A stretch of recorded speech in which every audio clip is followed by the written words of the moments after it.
Abu Dhabi. മാഷാ അല്ലാഹ്. എന്താ പ്രത്യേകിച്ച് ഇന്ന് ലീവുള്ള ദിവസമൊക്കെ ആയിട്ട്? തബ്ലീഗിനെ സംബന്ധിച്ച് എനിക്കുണ്ടായ ചില സംശയങ്ങൾ ചോദിച്ചറിയുന്നതിന് വേണ്ടിയാണ് ഞാൻ വന്നത്. ചോദിക്കും. അല്ലാഹു സുബ്ഹാനഹു വ തആല ഖുർആൻ ശരീഫിൽ കൂടെ കൽപ്പിച്ചിട്ടുണ്ടല്ലോ, ഫസ്അലു അഹ്ല ദിക്രി ഇൻ കുൻതും ലാ തഅലമൂൻ. നിങ്ങൾക്കൊരു വിഷയത്തെ സംബന്ധിച്ച് ശരിയായ അറിവില്ലെങ്കിൽ അതിനെ സംബന്ധിച്ച് അറിയുന്ന ആളുകളോട് അന്വേഷിക്കണം.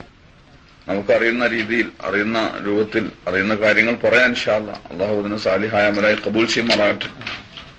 അതായത് ഗൾഫ് രാജ്യങ്ങളിൽ കഴിയുന്ന ഞങ്ങൾക്ക് മിക്കവാറും എല്ലാ പള്ളികളിലും തബ്ലീഗ് പ്രവർത്തനം നടക്കുന്നതായും രാജ്യ ഭാഷ വർണ്ണ വ്യത്യാസമില്ലാതെ എല്ലാ മുസ്ലിങ്ങളും അതിൽ പങ്കെടുക്കുന്നതായും ഇവിടങ്ങളിലുള്ള അറബി പണ്ഡിതന്മാരടക്കം മലയാളി സുന്നി പണ്ഡിതന്മാരൊഴിച്ച് എല്ലാ പണ്ഡിതന്മാരും ഇതിനോട് സഹകരിക്കുന്നതായും കാണുന്നു. എന്നാൽ കേരളത്തിലെ അഹ്ലുസുന്നത്ത് വൽ ജമാഅത്തിന്റെ ഏറ്റവും വലിയ പണ്ഡിത സംഘടനയായ സമസ്ത കേരള ജംഇയ്യത്തുൽ ഉലമ ഇതിനെ നിശിതമായി എതിർക്കുന്നതായും പുത്തൻ പ്രസ്ഥാനമായി 1965 തന്നെ തള്ളിയിട്ടുമുണ്ട്. മലയാളികളും സുന്നികളുമായ ഞങ്ങൾക്ക് സമസ്തയുടെ ഫത്വായെ അങ്ങനെ തന്നെ തള്ളിക്കളയൽ അനുവദനീയമല്ലല്ലോ. എന്നാൽ തബ്ലീഗ് പ്രവർത്തകരുമായി ബന്ധപ്പെട്ട് നോക്കുമ്പോൾ അവർ നാലാലൊരു മദ്ഹബ് സ്വീകരിച്ചവരായും സുന്നത്ത് ജമാഅത്തിന്റെ അഖീദ ഉൾക്കൊള്ളുന്നവരുമായുമാണ് അനുഭവപ്പെട്ടിട്ടുള്ളത്. ഈ കാര്യം ഇവിടങ്ങളിലുള്ള നമ്മുടെ സുന്നി പണ്ഡിതന്മാരോട് ചോദിച്ചപ്പോൾ ഇവിടങ്ങളിലുള്ള തബ്ലീഗാർക്കൊന്നും ഇത്തരത്തിലുള്ള പിഴച്ച വാദങ്ങളില്ലെന്നും എന്നാൽ ഇവരുടെ സ്ഥാപക നേതാക്കളായ ഇല്യാസി, ഗംഗോഹി, നാനൂത്തവി, ഥാനവി മുതലായവരുടെ ഗ്രന്ഥങ്ങളിൽ സുന്നത്ത് ജമാഅത്തിന്റെ ആദർശങ്ങൾക്ക് നിരക്കാത്ത പലതും എഴുതിയിട്ടുണ്ടെന്നും പറഞ്ഞു. മാത്രമല്ല കാലക്രമത്തിൽ ഇത്തരം പിഴച്ച ആദർശങ്ങൾ പ്രചരിപ്പിക്കലാണ് തബ്ലീഗ് ജമാഅത്തിന്റെ ലക്ഷ്യമെന്നും തുടക്കത്തിൽ അനുയായികൾക്ക് ഇതൊന്നും പറഞ്ഞു കൊടുക്കുകയില്ലെന്നും പറയുന്നു. ഇത്രയും കാലം ഈ പ്രസ്ഥാനം തെറ്റായ ആശയങ്ങൾ പ്രചരിപ്പിക്കുന്ന ഒന്നാണെന്ന് പറയുന്നവരുടെ പ്രസംഗങ്ങളും പുസ്തകങ്ങളും കേൾക്കുകയും വായിക്കുകയും ചെയ്തിട്ടുണ്ടെന്നല്ലാതെ ഇത് ശരിയാണെന്ന് പറയുന്ന മലയാളി പണ്ഡിതന്മാരെ കൂടുതൽ കാണാൻ കഴിഞ്ഞിട്ടില്ല. എന്നാൽ അടുത്ത കാലത്തായി താങ്കളെ കാണാനും സംസാരം കേൾക്കാനും അടുത്തറിയാനും കഴിഞ്ഞപ്പോൾ താങ്കൾ ഒരു സുന്നി ആശയക്കാരനാണെന്ന് തോന്നി. എന്നാൽ എന്തുകൊണ്ടാണ് താങ്കൾ തബ്ലീഗുകാരുമായി സഹകരിക്കുന്നത് എന്ന് പലപ്പോഴും ചിന്തിച്ചു പോയിട്ടുണ്ട്. ആയതിനാൽ സുന്നിയായ താങ്കൾക്ക് സുന്നത്ത് ജമാഅത്തെ എതിർത്തൊരു പ്രസ്ഥാനവുമായി ബന്ധപ്പെട്ട് പ്രവർത്തിക്കുന്നത് അനുവദനീയമാണോ? അതല്ലെങ്കിൽ തബ്ലീഗിനെതിരിൽ സമസ്ത ആരോപിക്കുന്ന ആരോപണങ്ങൾ അസത്യമാണെന്ന വാദം താങ്കൾക്കുണ്ടോ? താഴെ പറയുന്ന ആരോപണങ്ങൾ തബ്ലീഗ് നേതാക്കളുടെ ആധികാരിക ഗ്രന്ഥങ്ങളിൽ ഇല്ലെന്ന വാദം താങ്കൾക്കുണ്ടോ? ഈ വിഷയത്തിൽ അള്ളാഹുവിനെ മുൻനിർത്തി സത്യസന്ധമായ ഒരു വിശദീകരണം താങ്കൾ നൽകണം.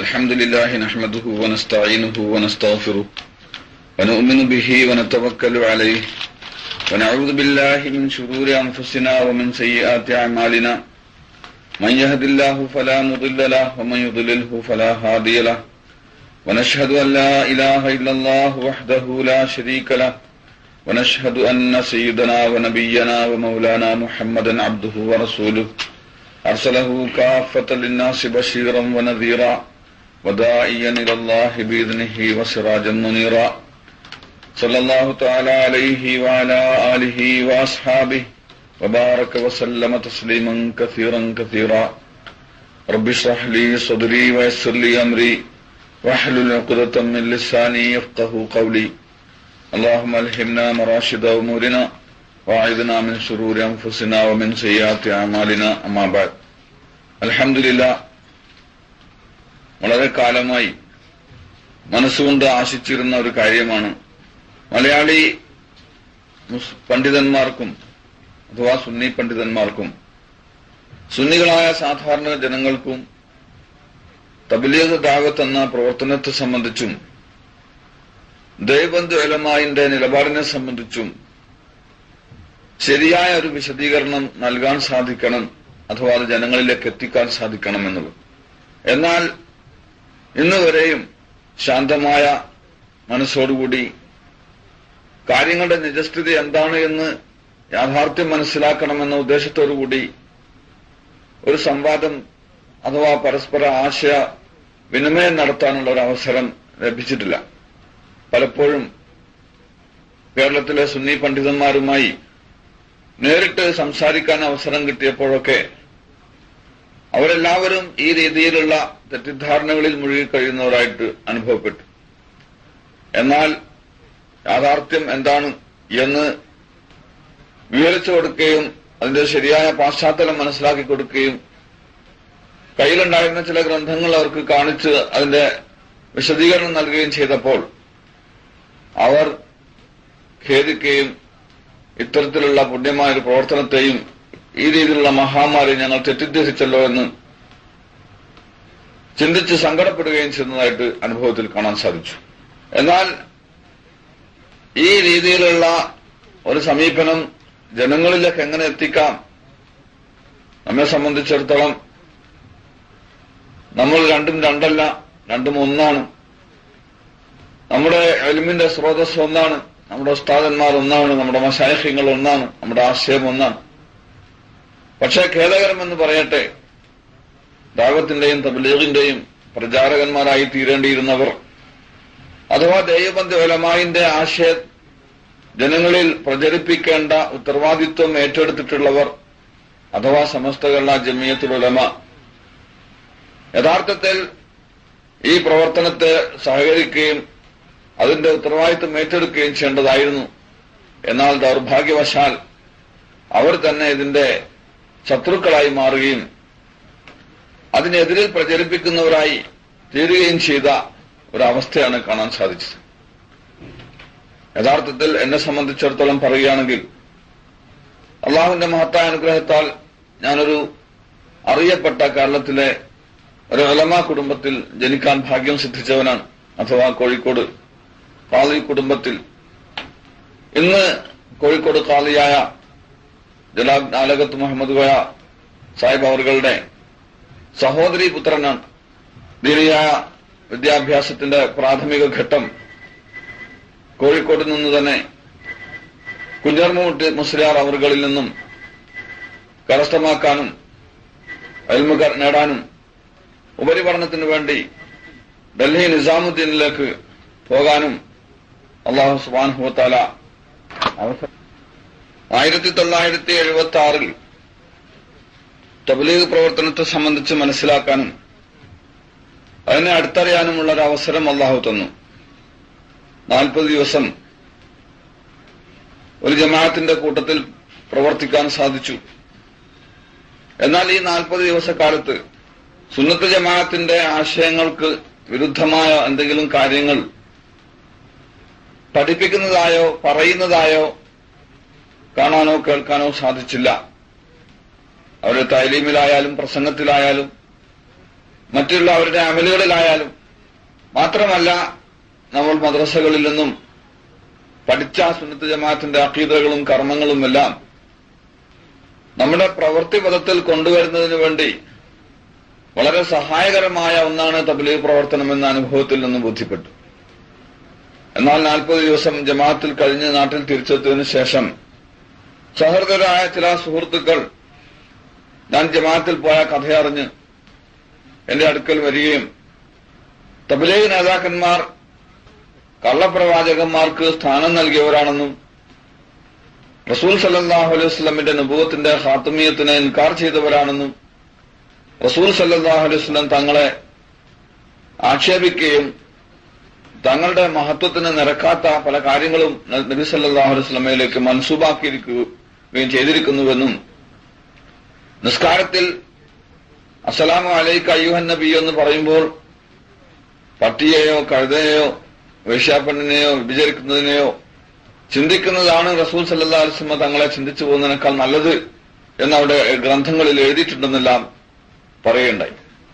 ഇതെല്ലാം കേട്ടപ്പോൾ വെളുക്കാൻ തേച്ചത് പാണ്ടായോ എന്ന് പറഞ്ഞതുപോലെ നല്ലതാണ് എന്ന് മനസ്സിലാക്കി ചെന്ന് ചേർന്നത് ഇത്രയും വലിയ അപകടത്തിലായോ എന്ന് ചിന്തിച്ച് മതി, നമുക്ക് നമ്മുടെ പൂർവികന്മാർ നടന്നതുപോലെ അഥവാ ഞാൻ മുമ്പ് കഴിഞ്ഞതുപോലെ തന്നെ കഴിഞ്ഞാൽ മതി, ഈ രീതിയിലുള്ള ഒരു പ്രവർത്തനത്തിന്റെ ആവശ്യമൊന്നുമില്ല, ഗുണമായാലും ദോഷമായാലും ഇതെല്ലാം കൈവിട്ടേക്കാം എന്നെല്ലാം താൽക്കാലികമായി തോന്നി.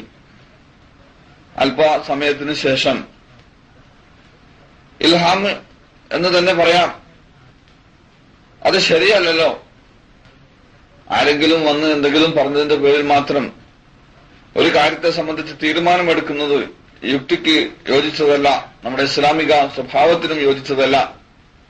പരിശുദ്ധ ഖുർആൻ ഷരീഫിൽ തന്നെ അതിനെ സംബന്ധിച്ച് പ്രതിപാദിക്കുന്നുണ്ട്. നിങ്ങളിലേക്ക് ഫാസിഖായ ആരെങ്കിലും വന്ന് പല കാര്യങ്ങളും പറഞ്ഞാൽ ആ കാര്യത്തെ സംബന്ധിച്ച് യഥാർത്ഥ വിവരം അറിയാതെ നിങ്ങളൊരു നടപടിയെടുക്കരുത്.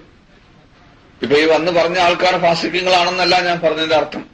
ഏതായാലും ഈ വിഷയത്തെ സംബന്ധിച്ചൊന്ന് പഠിക്കേണ്ടതുണ്ട്.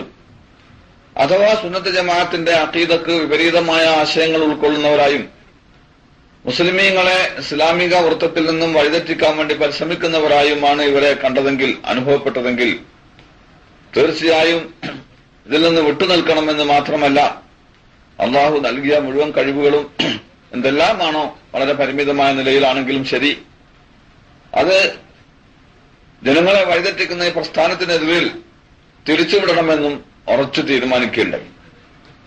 അള്ളാഹുവിന്റെ മഹത്തായ അനുഗ്രഹം ഈ വിഷയത്തെ സംബന്ധിച്ച് ആദ്യമായി പഠിക്കാൻ, ചോദിക്കാൻ എനിക്ക് അള്ളാഹു അവസരം ഒരുക്കി തന്നത് എന്റെ അമ്മാവനായ കോഴിക്കോട് ഖാദി നാലകത്ത് മുഹമ്മദ് സാഹിബ് അവറുകളിലൂടെയാണ്.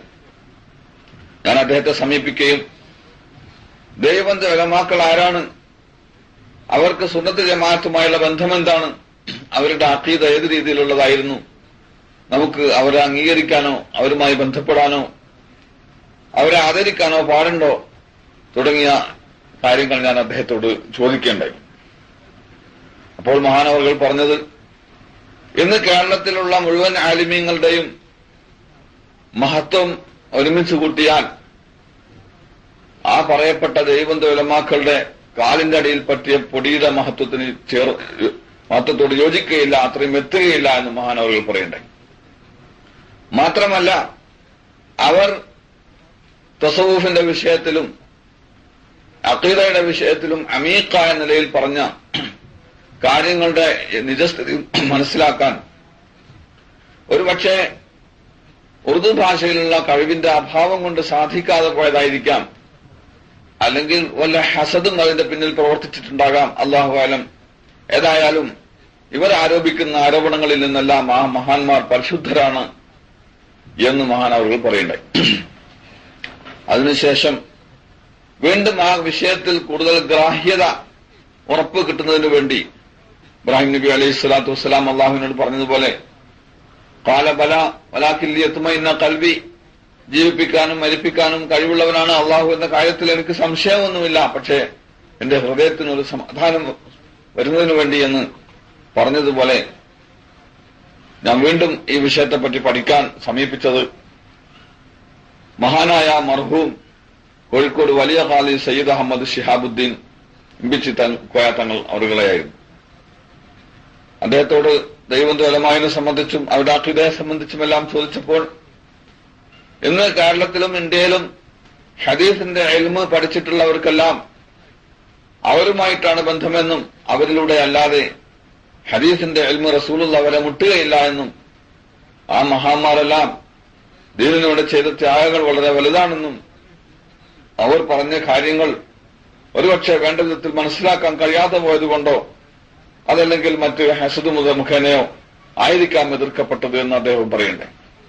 ചുരുക്കി പറഞ്ഞാൽ അള്ളാഹുവിന്റെ മഹത്തായ അനുഗ്രഹത്താൽ നേരത്തെ പറഞ്ഞതുപോലെ ഉപരിപഠനത്തിന് വേണ്ടി ഡൽഹി നിസാമുദ്ദീനിലേക്ക് പോവുകയും തബ്ലീഗ് പ്രവർത്തനത്തിന്റെ ലോക കേന്ദ്രമായ ഡൽഹി നിസാമുദ്ദീനിൽ വർഷങ്ങൾ ചെലവഴിക്കാൻ അള്ളാഹു തൗഫീഖ് നൽകുകയും ഈ പ്രവർത്തനത്തിന് 1985 വരെ നീണ്ട 30 വർഷക്കാലം ഇമാറത്ത് വഹിച്ചിരുന്ന മഹാനായ ഷെയ്ഖ് ഇനാമുൽ ഹസൻ ഹസ്രജി അവരുടെ ഖിദ്മത്തിൽ കഴിഞ്ഞുകൂടാനും ഒക്കെ അള്ളാഹു മഹാഭാഗ്യം നൽകും.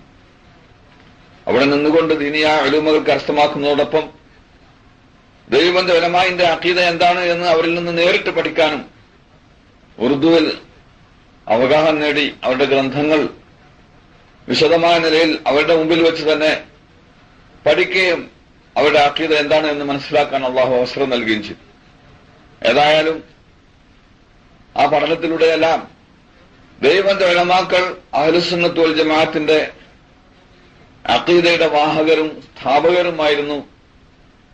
മദ്ഹബിൽ അവർ ഹനഫി മദ്ഹബിനെ തഖ്ലീദ് ചെയ്തവരായിരുന്നു. നാലാൽ ഒരു മദ്ഹബ് സ്വീകരിക്കൽ നിർബന്ധമാണ് എന്ന് വിശ്വസിക്കുകയും പ്രചരിപ്പിക്കുകയും ചെയ്തവരായിരുന്നു എന്ന് അവരുടെ ഗ്രന്ഥങ്ങൾ മുഖേനയും അവരുടെ സഹവാസത്തിലൂടെയും മനസ്സിലാക്കാൻ അള്ളാഹു അവസരം നൽകി. പറഞ്ഞു വന്നത്, ദൈവബന്ധ ഉലമായിന്റെ അഖീദ എന്താണ് എന്ന് യഥാർത്ഥമായ നിലയിൽ മനസ്സിലാക്കുന്നതിന് മുമ്പ് ദൈവബന്ധ ഉലമാക്കൾ ആരാണ്, അവരുടെ മാഹാത്മ്യം എന്താണ് എന്ന് നമുക്ക് മനസ്സിലാകണമെങ്കിൽ ഇന്ത്യയിലെ ഇസ്ലാമിക ചരിത്രം നമുക്ക് പഠിക്കേണ്ടിയിരിക്കും. ഇന്ത്യയിലെ ഇസ്ലാമിക ചരിത്രം, ഇസ്ലാമിന്റെ ആഗമനത്തെ സംബന്ധിച്ചും മുസ്ലിമീങ്ങൾ ഇന്ത്യ ഭരിച്ചിരുന്നതിനെ സംബന്ധിച്ചും ഏറെക്കുറെ ശരിയായ ഒരു ധാരണ നമുക്ക് കിട്ടിയെങ്കിൽ മാത്രമേ എന്തുകൊണ്ടാണ് ദൈവബന്ധ ഉലമാക്കൾ എതിർക്കപ്പെടാൻ കാരണമായത് എന്ന് മനസ്സിലാക്കാൻ സാധിക്കുകയുള്ളൂ. ഒരുപക്ഷെ ഈ ചോദ്യത്തിൽ നിന്നും വഴിമാറി എന്തിനാണ് ഇന്ത്യൻ ചരിത്രമൊക്കെ ഇവിടെ പറയുന്നത് എന്ന് നമുക്ക് തോന്നിയേക്കാം. പക്ഷേ ദൈവബന്ധ ഉലമാക്കൾ അവരെ അടർത്തി മാറ്റിക്കൊണ്ടൊരു ഇന്ത്യൻ ചരിത്രം മനസ്സിലാക്കാൻ നമുക്ക് സാധിക്കുകയില്ല. ഇന്ത്യൻ മുസ്ലിമീങ്ങളുടെ ചരിത്രം മനസ്സിലാക്കാതെ ദൈവബന്ധ ഉലമായിനെ നമുക്ക് മനസ്സിലാക്കാൻ സാധിക്കുകയില്ല. അവ പരസ്പരം ബന്ധപ്പെട്ട് കിടക്കുന്ന ഒരു അവിഭാജ്യ ഘടകമാണ്. ഏതായാലും ഇന്ത്യയെ സംബന്ധിച്ചിടത്തോളം റസൂൽ സല്ലല്ലാഹു അലൈഹി വസല്ലമ തങ്ങൾ ജീവിച്ചിരിക്കുമ്പോൾ തന്നെ ചിലരുടെ അഭിപ്രായ പ്രകാരം നബിതങ്ങളുടെ ഹിജ്റക്ക് മുമ്പ് തന്നെ ഇസ്ലാം എത്തിയ നാടാണ് കേരളം. കേരളത്തിലേക്ക് ഇസ്ലാം വന്നത് യുദ്ധങ്ങളില്ലാത്ത, ആയുധങ്ങളില്ലാത്ത വെറും ദഅവത്തിന്റെയും തബ്ലീഗിന്റെയും പ്രവർത്തന രൂപത്തിൽ കൂടെ മാത്രമാണ്. അതുകൊണ്ട് തന്നെ അന്നു മുതൽ ഇന്ന് വരെ ഒരു മുസ്ലിം നേതാവ് കേരളം ഭരിച്ച ചരിത്രമില്ല. അല്പകാലം അഥവാ 15 ദിവസം ജനാബ് മർഹൂം CH മുഹമ്മദ് കോയ സാഹിബ് അവർ കേരളത്തിന്റെ മുഖ്യമന്ത്രിയായിരുന്നു എന്നതൊഴിച്ചാൽ അന്നു മുതൽ ഇന്ന് വരെയും കേരളത്തിന്റെ ഭരണം ഹൈന്ദവരുടെ കയ്യിൽ തന്നെയായിരുന്നു, അഥവാ മുസ്ലിമീങ്ങളുടെ കയ്യിലായിരുന്നു. എന്നാൽ മുസ്ലിമീങ്ങളും അമുസ്ലിമീങ്ങളും പരസ്പര സൗഹാർദ്ദത്തിലെല്ലാം കഴിഞ്ഞുകൂട്ടിക്കൊണ്ടേ വന്നു. എന്നാൽ വടക്കേന്ത്യയെ സംബന്ധിച്ചിടത്തോളം ഇസ്ലാമിന്റെ ആഗമനം ഒരു സൈനിക മുന്നേറ്റത്തിലൂടെയാണ്. അതിന്റെ ചരിത്രം ആരംഭിക്കുന്നത് സിന്ധിലെ രാജാവായിരുന്ന, ചക്രവർത്തിയായിരുന്ന ദാഹിർ രാജാവ് സ്വേച്ഛാധിപതിയായിരുന്നു, ഏകാധിപതിയായിരുന്നു, ദുഷ്ടനായിരുന്നു. തന്റെ പ്രജകളുടെ തന്നെ സ്വത്തുക്കൾ അക്രമമായി തട്ടിപ്പറിച്ചെടുക്കുന്നവനായിരുന്നു. സ്ത്രീകളെ നിഷ്ഠൂരം ബലാത്സംഗം ചെയ്യുന്നവരായിരുന്നു. അതുപോലെ അതിലൂടെ സഞ്ചരിക്കുന്ന അന്യ രാജ്യക്കാരുടെ കപ്പലുകളും സ്വത്തുക്കളുമെല്ലാം കൊള്ളയടിക്കുന്ന മനുഷ്യനായിരുന്നു. ഇങ്ങനെയിരിക്കെ ഇന്ന് ശ്രീലങ്ക എന്ന പേരിൽ അറിയപ്പെടുന്ന സിറന്ദീപ് എന്ന രാജ്യത്തിലെ രാജാവ് മുസ്ലിം ഖലീഫയായിരുന്ന വലീദ് ബിൻ അബ്ദുൽ മലിക്കിന് വിശിഷ്ടമായ രത്നങ്ങളും സ്വർണങ്ങളുമെല്ലാം ഉൾക്കൊള്ളുന്ന വലിയൊരു സമ്മാനം അയക്കുകയുണ്ടായി. ആ കൂട്ടത്തിൽ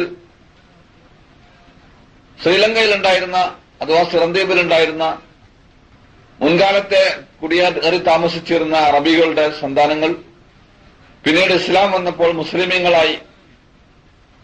അങ്ങനെ മുസ്ലിം വിധവകളെയും മുസ്ലിം യതീം കുട്ടികളെയും ഈ സ്വത്തുക്കളോടൊപ്പം, അഥവാ ഈ തിരുമുൽ കാഴ്ചയോടൊപ്പം ശ്രീലങ്കയിലെ രാജാവ് ഒരു കപ്പലിൽ അറേബ്യയിലേക്ക് അയക്കുകയുണ്ടായി. അറേബ്യയിലേക്കുള്ള യാത്രാമധ്യത്തിൽ സിന്ധിൽ വെച്ച് ദാഹിർ രാജാവ് ഈ കപ്പൽ കൊള്ളയടിക്കുകയും സ്വത്തുക്കളെല്ലാം കണ്ടുകെട്ടുകയും അതിലുണ്ടായിരുന്ന അറബികളായ വിധവകളായ സ്ത്രീകളെയും യതീമുകളായ കുട്ടികളെയുമെല്ലാം കൽത്തുറുങ്കിൽ അടക്കുകയും നിഷ്ഠൂരമായി മർദ്ദിക്കുകയെല്ലാം ചെയ്തു.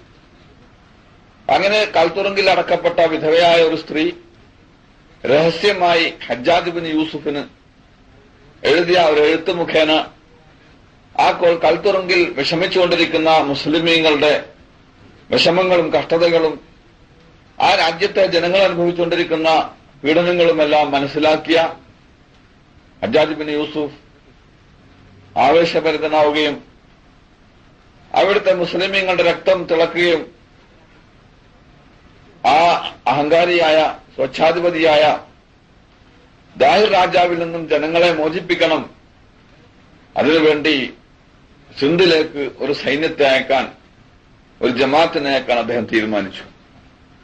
അതിന് നായകത്വം വഹിക്കാൻ വേണ്ടി ഏറ്റവും അനുയോജ്യനായി അദ്ദേഹം കണ്ടെത്തിയത് ഒരാഴ്ചക്ക് മുമ്പ് മാത്രം വിവാഹിതനായ തന്റെ മകളുടെ ഭർത്താവും തന്റെ സഹോദരപുത്രനുമായ മുഹമ്മദ് ബിൻ ഖാസിം സഖഫി, 16 വയസ്സും 8 മാസവും പ്രായമുള്ള ചെറുപ്പക്കാരനെയായിരുന്നു. അങ്ങനെ വിവാഹം ചെയ്ത് 7 ദിവസം മാത്രം തന്റെ ഭാര്യയുമായി കഴിഞ്ഞുകൂടിയതിനു ശേഷം സിന്ധിലെ മുസ്ലിമീങ്ങളുടെ, സിന്ധിലെ സാധാരണ ജനങ്ങളുടെ അവസ്ഥകൾ മനസ്സിലാക്കി അവരെ അവരുടെ അടിമത്തത്തിൽ നിന്ന് മോചിപ്പിക്കാൻ ഇസ്ലാമിന്റെ സ്വാതന്ത്ര്യത്തിന്റെ സ്വച്ഛവായു അവർക്ക് കൈവശപ്പെടുത്തി കൊടുക്കാൻ ആവേശഭരിതനായ മുഹമ്മദ് ബിൻ ഖാസിം സഖഫി അതിനുവേണ്ടി ജീവൻ കൊടുക്കാൻ തയ്യാറുള്ള, കഠിനമായ ദാഹസമയത്ത് കിട്ടുന്ന തണുത്ത വെള്ളത്തെക്കാൾ കൂടുതൽ അള്ളാഹുവിന്റെ മാർഗത്തിലുള്ള മരണത്തെ ഇഷ്ടപ്പെട്ടിരുന്ന 12,000-ഓളം വരുന്ന ധീരയോദ്ധാക്കന്മാരുടെ സംഘവുമായി സിന്ധിലേക്ക് പുറപ്പെട്ടു. അങ്ങനെ സിന്ധിലെത്തിച്ചേർന്ന മഹാനവറുകൾ ദാഹിർ രാജാവിന്റെ ശക്തമായ സൈന്യവുമായിട്ട് ഏറ്റുമുട്ടുകയും എന്നാൽ ആയുധശേഷിയേക്കാൾ കൂടുതൽ മുസ്ലിമീങ്ങളുടെ ഇസ്ലാമിക സ്വഭാവ ഗുണവിശേഷങ്ങളും അവരുടെ വിശാല മനസ്കതയും അവരുടെ സത്യസന്ധതയും അവരുടെ ജീവകാരുണ്യ പ്രവർത്തനങ്ങളും സ്വഭാവ ഗുണവിശേഷങ്ങളുമെല്ലാം നേരിൽ മനസ്സിലാക്കിയ ദാഹിർ രാജാവിന്റെ സൈന്യത്തിൽപ്പെട്ട ബഹുഭൂരിപക്ഷം സൈനികരും മുസ്ലിമീങ്ങളായി തീരുകയും അവിടുത്തെ സന്യാസിമാരും പൂജാരികളും സ്ത്രീ പുരുഷന്മാരുമെല്ലാം ഇസ്ലാം ആശ്ലേഷിക്കുകയും ചെയ്തു. വെറും ചുരുങ്ങിയ 2 വർഷത്തിനുള്ളിൽ 12,000-ഓളം വരുന്ന സൈന്യവുമായി പോയ മുഹമ്മദ് ബിൻ ഖാസിം സഖഫിയുടെ കൂടെ 1,20,000 വരുന്ന സൈനികരാണ്, യോദ്ധാക്കളാണ് ആ സൈന്യത്തിലുണ്ടായത്. ഇത്രയും വലിയ 10 ഇരട്ടിയോളം ആളുകൾ എങ്ങനെ ഈ സൈന്യത്തിൽ വന്നു ചേർന്നു? മുസ്ലിമീങ്ങളുടെ ഇസ്ലാമിക ഗുണവിശേഷങ്ങൾ അനുഭവത്തിൽ കണ്ടപ്പോൾ ഇവർ ഞങ്ങളുടെ രാജ്യം കൊള്ളയടിക്കാമെന്നവരല്ല, ഇവർ ഞങ്ങളുടെ സ്ത്രീകളെ മാനഭംഗപ്പെടുത്താമെന്നവരല്ല, ഇവർ ഭൗതികമായ ഒന്നിനെയും ആശ്രയിച്ചു വന്നവരല്ല, ഇവർ ഞങ്ങളെ അടിമത്തത്തിൽ നിന്നും ദുഷ്ടന്മാരായ, മൃഗതുല്യരായ, കാട്ടുജന്തുക്കളെക്കാളും ദുഷ്ടരായ ഭരണകർത്താക്കളുടെ ഭീകരമായ പിടുത്തത്തിൽ നിന്ന് മോചിപ്പിച്ച് ഇസ്ലാമിന്റെ സമത്വവും ഇസ്ലാമിന്റെ മാനുഷിക ഗുണങ്ങളും നമുക്ക് നൽകി അതിലൂടെ നമ്മൾ അനുഭവിക്കുന്ന ഈ അടിമത്വത്തിന്റെ, ഈ കഷ്ടപ്പാടുകളുടെ, ഈ ദുരിതങ്ങളുടെ ഈ പിടുത്തത്തിൽ നിന്ന് മോചിപ്പിച്ച് ഇസ്ലാമിന്റെ സ്വാതന്ത്ര്യത്തിന്റെ സ്വച്ഛവായു ആസ്വദിപ്പിക്കാമെന്ന ഞങ്ങളുടെ ഗുണകാംക്ഷികളാണ് എന്ന് മനസ്സിലായി. അങ്ങനെയാണ് അവരെല്ലാം മുസ്ലിമീങ്ങളായിട്ട്. അങ്ങനെ പിന്നീട് മഹ്മൂദ് ഗസ്നവി, അദ്ദേഹത്തിലൂടെയാണ് ഇന്ത്യയുടെ മറ്റ് ഭാഗങ്ങളിലേക്കെല്ലാം ഇസ്ലാം പ്രചരിച്ചത്. അദ്ദേഹത്തെ സംബന്ധിച്ച് ഗസ്നവിയുടെ സിന്ധാക്രമണം, വടക്കേന്ത്യൻ ആക്രമണം എന്ന പേരിൽ ഒരാക്രമണകാരിയായിട്ടാണ് പിൽക്കാലത്ത് ചരിത്രത്തിൽ നമ്മളെല്ലാം പഠിപ്പിക്കപ്പെട്ടത്. സാമൂഹ്യ പാഠങ്ങളിലെല്ലാം നമ്മൾ വായിച്ചതും പഠിച്ചതും. അവരൊരിക്കലും അക്രമികളായിരുന്നില്ല, അവരൊന്നും ഇവിടുന്നും കട്ടെടുത്ത് കൊണ്ടുപോകാൻ വന്നവരായിരുന്നില്ല. ഈ രാജ്യത്തിലെ ജനങ്ങളെ നല്ല ഇസ്ലാമിക ജീവിതത്തിന്റെ ആ മഹത്വത്തിലേക്ക് സ്വാഗതം ചെയ്യുന്നതിന് വേണ്ടി, അവർക്ക് സ്വാതന്ത്ര്യം നൽകുന്നതിന് വേണ്ടി, അവരെ ഉന്നതന്മാരാക്കി തീർക്കുന്നതിന് വേണ്ടി വന്നവരായിരുന്നു. മുഹമ്മദ് ഗസ്നവി വലിയ മഹാനായ ഒരു ചക്രവർത്തിയാണ്. ഖുർആൻ ഹാഫിളായിരുന്നു, മുദർരിസായിരുന്നു, മുഫസ്സിറായിരുന്നു, അതുപോലെ പിന്നെ മുഹദ്ദിസായിരുന്നു, തരീഖത്തിലെ ഒരു മഹാനായ ഷെയ്ഖും കൂടിയായിരുന്നു അദ്ദേഹം. അദ്ദേഹത്തിന്റെ മഹത്വത്തെ സംബന്ധിച്ച് പറഞ്ഞാൽ, അദ്ദേഹത്തിന്റെ ഒരു അടിമയുണ്ടായിരുന്നു. മുഹമ്മദ് എന്നാണ് അദ്ദേഹത്തിന്റെ യഥാർത്ഥ പേര്. അയാസ് എന്ന പേരിലാണ് വിളിക്കപ്പെട്ടിരുന്നത്. പലപ്പോഴും മുഹമ്മദേ മുഹമ്മദേ എന്ന് വിളിച്ചുകൊണ്ട് ഒരു തരം രസാനുഭൂതി ആസ്വദിക്കുന്നതായി അദ്ദേഹത്തെ കാണപ്പെട്ടിട്ടുണ്ട്. എന്നാൽ ഒരു പ്രാവശ്യം വാത്സല്യത്തോടുകൂടി മുഹമ്മദ് എന്ന് വിളിക്കുന്നതിന് പകരം അയാസ് എന്ന് അദ്ദേഹം വിളിക്കേണ്ടായി.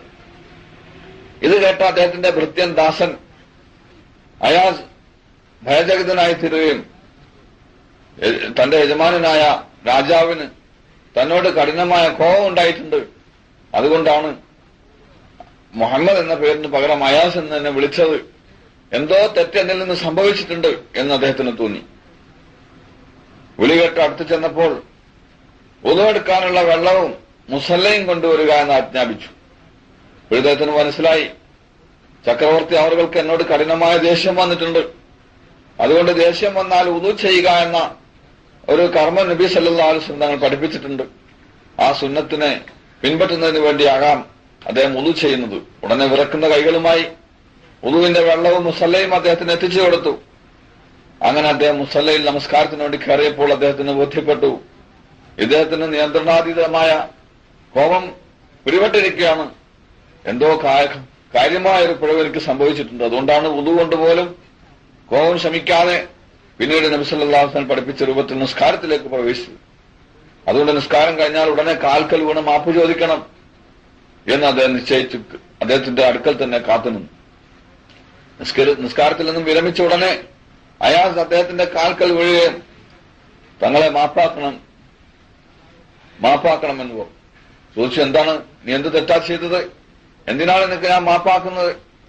പറഞ്ഞു, എന്നിൽ നിന്ന് എന്തോ കാര്യമായ തെറ്റ് സംഭവിച്ചതുകൊണ്ടാണല്ലോ സാധാരണ വിളിക്കുന്ന മുഹമ്മദ് എന്ന വിളിക്ക് പകരം അയാസ് എന്ന പേരിൽ താങ്കൾ എന്നെ വിളിച്ചത്.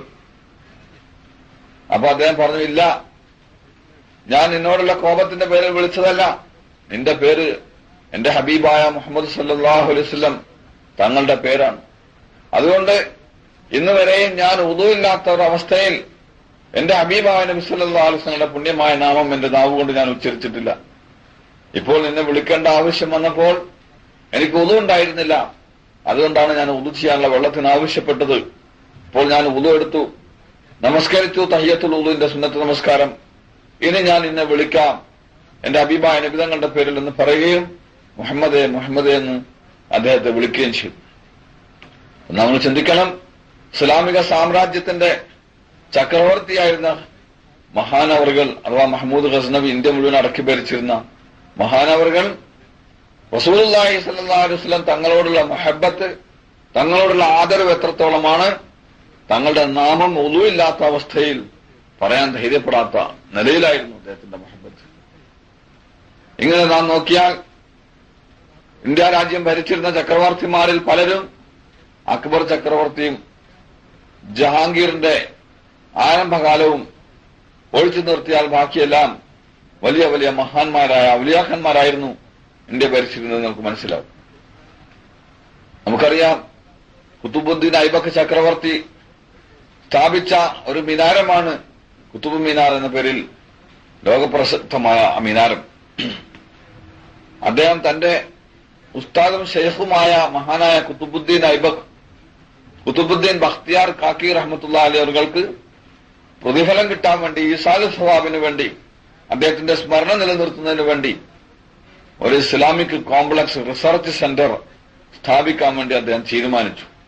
500ഓളം ഏക്കറിൽ വിസ്താരത്തിൽ പരന്നു കിടക്കുന്ന ഒരു ഇസ്ലാമിക് കോംപ്ലക്സ്. ആ ഇസ്ലാമിക് കോംപ്ലക്സിന്റെ ഒത്ത മധ്യത്തിലായി 4 മിനാരങ്ങളോടുകൂടിയ ഒരു വലിയ വിശാലമായ ജുമാ മസ്ജിദ്.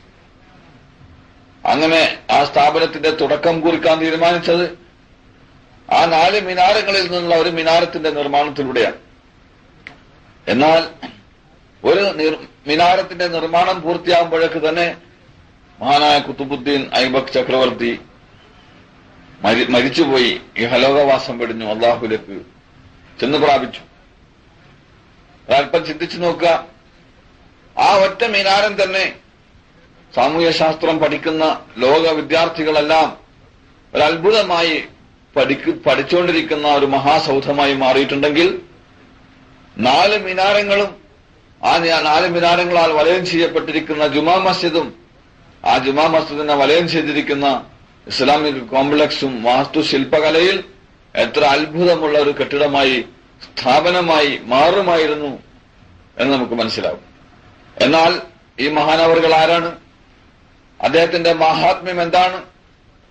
അദ്ദേഹത്തിന്റെ മഹാനായ ഗുരു ശൈഖ് അവറുകൾ ഈ ലോകത്തോട് യാത്ര പറയാനെടുത്തപ്പോൾ തന്റെ പ്രിയപ്പെട്ട ശിഷ്യനായ ഇന്ത്യ ചക്രവർത്തി കുത്തുബുദ്ദീൻ ഐബക്കിനെ വിളിച്ചിട്ട് പറഞ്ഞു, ഞാൻ മരിച്ചു പോയാൽ എന്റെ മയ്യത്ത് നിസ്കാരത്തിന് ഇമാമത്ത് നിർവഹിക്കേണ്ടത് പ്രായപൂർത്തിയെത്തിയതിനു ശേഷം തഹജ്ജുദ് നമസ്കാരം നഷ്ടപ്പെട്ടിട്ടില്ലാത്ത ആളായിരിക്കണം. പ്രായപൂർത്തിയെത്തിയതിനു ശേഷം തഹജ്ജുദ് നമസ്കാരം നഷ്ടപ്പെട്ടിട്ടില്ലാത്ത, മുടക്കിയിട്ടില്ലാത്ത മനുഷ്യനായിരിക്കണം എന്റെ ഇമാമത്ത് നിർവഹിക്കേണ്ടത് മയ്യത്ത് നിസ്കാരത്തിന്. അദ്ദേഹം ഇഹലോകവാസം വെടിഞ്ഞതിനു ശേഷം രാജകീയമായ വിളംബരമുണ്ടായി. ചക്രവർത്തിയുടെ മഹാനായ ഗുരുനാഥൻ ശൈഖ് അവറുകൾ നിര്യാതനായിരിക്കുന്നു, വഫാത്തായിരിക്കുന്നു. നാളെ പ്രഭാതത്തിൽ മഹാനവറുകളുടെ ജനാസ നമസ്കാരം നിർവഹിക്കപ്പെടുന്നതാണ്. ആയതിനാൽ ആ നിസ്കാരത്തിന് ഇമാമത്ത് നിൽക്കാൻ പ്രായപൂർത്തി എത്തിയതിനു ശേഷം തഹജ്ജുദ് നിസ്കാരം നഷ്ടപ്പെട്ടിട്ടില്ലാത്തവർ മുന്നോട്ട് കടന്നു വരണം എന്നാവശ്യപ്പെട്ടു. പിറ്റേ ദിവസം പ്രഭാതത്തിൽ മഹാനവറുകളുടെ ജനാസ നമസ്കാരത്തിന് വേണ്ടി ജനലക്ഷങ്ങൾ വന്ന് കൂടിയിരിക്കുകയാണ്. ആ ജനലക്ഷങ്ങളിൽ മഹാന്മാരായ ആലിമീങ്ങൾ, ഹാഫിദീങ്ങൾ, ഖാരിയങ്ങൾ, മുഫസ്സിരീങ്ങൾ, തരീഖത്തിലെ സൂഫിയാക്കളായ മശായിഖീങ്ങൾ, മഹാന്മാർ, ഇത്രയും വലിയ മഹാന്മാരെല്ലാം പങ്കെടുത്തിരിക്കുന്ന ഒരു മഹാസദസ്. എന്നാൽ നിസ്കാര സമയമായിട്ടും ആരുമാരും മയ്യത്ത് നിസ്കാരത്തിന് ഇമാമത്ത് നിർവഹിക്കാൻ മുന്നോട്ട് വന്നു കാണാതെ വന്നപ്പോൾ, സമയം ദീർഘിക്കുന്നതായിട്ട് അനുഭവപ്പെട്ടപ്പോൾ മഹാനായ ഇന്ത്യയിലെ ചക്രവർത്തി കുത്തുബുദ്ദീൻ ഐബക്ക് അവർകൾ മുന്നോട്ട് കടന്നു വന്നു. എന്നിട്ട് പറഞ്ഞു, ഇന്ന് മഹാനവർകൾ, എന്റെ ഉസ്താദ് അവർകൾ, എന്റെ ശൈഖ് അവർകൾ ഞാനും എന്റെ അള്ളാഹുവും തമ്മിലുള്ള രഹസ്യബന്ധത്തെ ലോകത്തിന് മുമ്പിൽ വെളിപ്പെടുത്തി കളഞ്ഞു എന്ന് പറയുണ്ടായി.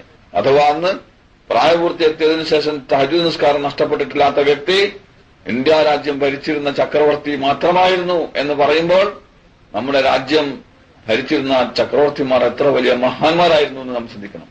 അല്ലാഹു സുബ്ഹാനഹു വ തആല അവന്റെ വാഗ്ദത്തത്തെ അവരിലൂടെ പൂർത്തീകരിക്കുകയുണ്ടായി. വഅദല്ലാഹു അല്ലദീന ആമനൂ മിൻകും വഅമിലു സ്വാലിഹാത്തി ലയസ്തഖ്ലിഫന്നഹും ഫിൽ അർളി കമാ ഇസ്തഖ്ലഫ അല്ലദീന മിൻ ഖബ്ലിഹിം വലയുമക്കിനന്നഹും ദീനഹും അല്ലദീ ഇർതദാ ലഹും വലയുബദ്ദിലന്നഹും മിൻ ബഅദി ഖൗഫിഹിം അംന. നിങ്ങളിൽപ്പെട്ട സത്യവിശ്വാസികളോട്, ആ വിശ്വാസത്തോടൊപ്പം സൽക്കർമ്മങ്ങൾ അനുഷ്ഠിക്കുന്നവരോട് അള്ളാഹു ഒരു കരാർ ചെയ്തിരിക്കുന്നു. അവർക്ക് മുമ്പ് കഴിഞ്ഞുപോയ സമൂഹങ്ങൾ വിശ്വാസത്തെ നന്നാക്കുകയും കർമ്മങ്ങളെ നന്നാക്കുകയും ചെയ്തപ്പോൾ ഭൂമിയുടെ ആധിപത്യം അവർക്ക് നൽകിയതുപോലെ നിങ്ങളിൽപ്പെട്ട സത്യവിശ്വാസികൾക്ക്, സൽക്കർമ്മങ്ങൾ അനുഷ്ഠിക്കുന്നവർക്ക് ഭൂമിയുടെ ആധിപത്യവും ഭരണവും പ്രാതിനിധ്യവും അള്ളാഹു നൽകുക തന്നെ ചെയ്യും. അള്ളാഹുവിന്റെ വാഗ്ദാനം അള്ളാഹു പൂർത്തീകരിച്ചു. അങ്ങനെ ഇസ്ലാമിക ചരിത്രം നോക്കിയാൽ, മഹാനായ ഔറംഗസീബ് വരെയുള്ള മഹാന്മാരുടെ ചരിത്രം നോക്കിയാൽ നമ്മൾ അത്ഭുതപ്പെട്ടു. ഈ ചരിത്രമെല്ലാം കേരളക്കാരായ മുസ്ലിമീങ്ങളുടെ മുമ്പിൽ എന്തുകൊണ്ട് മറപ്പെട്ട് കിടന്നു? ഉറുദു ഭാഷയുമായുള്ള കഴിവില്ലായ്മയാണ്. നമുക്ക് നേർക്കുനേരെ ദീൻ അറേബ്യയിലൂടെ എത്തിയെങ്കിലും ഹദീസിന്റെയും തഫ്സീറിന്റെയും വിഷയത്തിലുള്ള ഗഹനമായ പാണ്ഡിത്യം നമ്മുടെ കേരളത്തിൽ പണ്ടുകാലത്തുണ്ടായിരുന്നില്ല. ഫിഖ്ഹിന്റെ വിഷയത്തിലും അഖീദയുടെ വിഷയത്തിലും ഒരു പരിധി വരെ ദർസുകളിൽ നിന്നെല്ലാം പഠിക്കുകയും പഠിപ്പിക്കുകയും ചെയ്യുമെന്നല്ലാതെ ഹദീസിന്റെ സനദ് കൊടുക്കുക, സനദ് നേടുക, തഫ്സീറിന്റെയും ഇഫ്തായിന്റെയും ഒക്കെ സനദ് നേടുക എന്നുള്ളത് കേരളത്തിൽ ഉണ്ടായിരുന്നില്ല. എന്നാൽ ആ ഇൽമു നേടാൻ വേണ്ടി കേരളക്കാർക്ക് പോകേണ്ടിയിരുന്നത് വടക്കൻ ഇന്ത്യയിലേക്കാണ്. അതുകൊണ്ട് ഞാൻ പറഞ്ഞു വന്ന വിഷയം ഉറുദു ഭാഷയുമായിട്ടുള്ള അഭാവം, ആ ബന്ധത്തിലുള്ള അഭാവം നമുക്ക് ഇന്ത്യൻ മുസ്ലിമീങ്ങളുടെ, വടക്കേന്ത്യൻ മുസ്ലിമീങ്ങളുടെ ചരിത്രം മനസ്സിലാക്കുന്നതിന് വലിയൊരു മറ സൃഷ്ടിച്ചു എന്നുള്ളതാണ്. ഏതായാലും മഹാനായ ഔറംഗസീബ് അദ്ദേഹം ഖുർആൻ ഹാഫിളായിരുന്നു, മുഫസ്സിറായിരുന്നു, മുഹദ്ദിസായിരുന്നു, നഖ്ശബന്ദി തരീഖത്തിലെ മഹാനായ ഷെയ്ഖായിരുന്നു അദ്ദേഹം തന്റെ പിതാവായ ഷാജഹാൻ ചക്രവർത്തിയെ അധികാരത്തിൽ നിന്നും മാറ്റി അദ്ദേഹം സ്വയം അധികാരം പിടിച്ചെടുത്തതിന്റെ പിന്നിൽ ഒരു ചരിത്രമുണ്ട്. തന്റെ പ്രിയപ്പെട്ട മുംതാസ് മഹളിന്റെ പേരിൽ അവരുടെ സ്മരണ നിലനിർത്താൻ വേണ്ടി വെള്ള മാർബിളിനാൽ നിർമ്മിക്കപ്പെട്ട താജ്മഹൽ അന്നത്തെ കാലത്ത് 200 കോടി രൂപ 20,000 തൊഴിലാളികളെ കൊണ്ട് 20 വർഷം ജോലി ചെയ്യിപ്പിച്ച് നിർമ്മിച്ച ലോക മഹാത്ഭുതങ്ങളിലെ ഒന്നാമത്തെ മഹാത്ഭുതമായ താജ്മഹൽ വെള്ള മാർബിളിനാൽ മഹാനവറുകൾ നിർമ്മിച്ചു. അതിനുശേഷം വാർദ്ധക്യകാലം വന്നപ്പോൾ യമുന നദിയുടെ മറുകരയിൽ കറുത്ത മാർബിൾ കൊണ്ടുള്ള മറ്റൊരു താജ്മഹൽ നിർമ്മിക്കാനും ഈ രണ്ട് താജ്മഹലിനെയും കൂടെ വെളുപ്പും കറുപ്പും കലർന്ന മാർബിൾ കൊണ്ടുള്ള പാലം നിർമ്മിക്കാനും ഷാജഹാൻ തീരുമാനിച്ചു.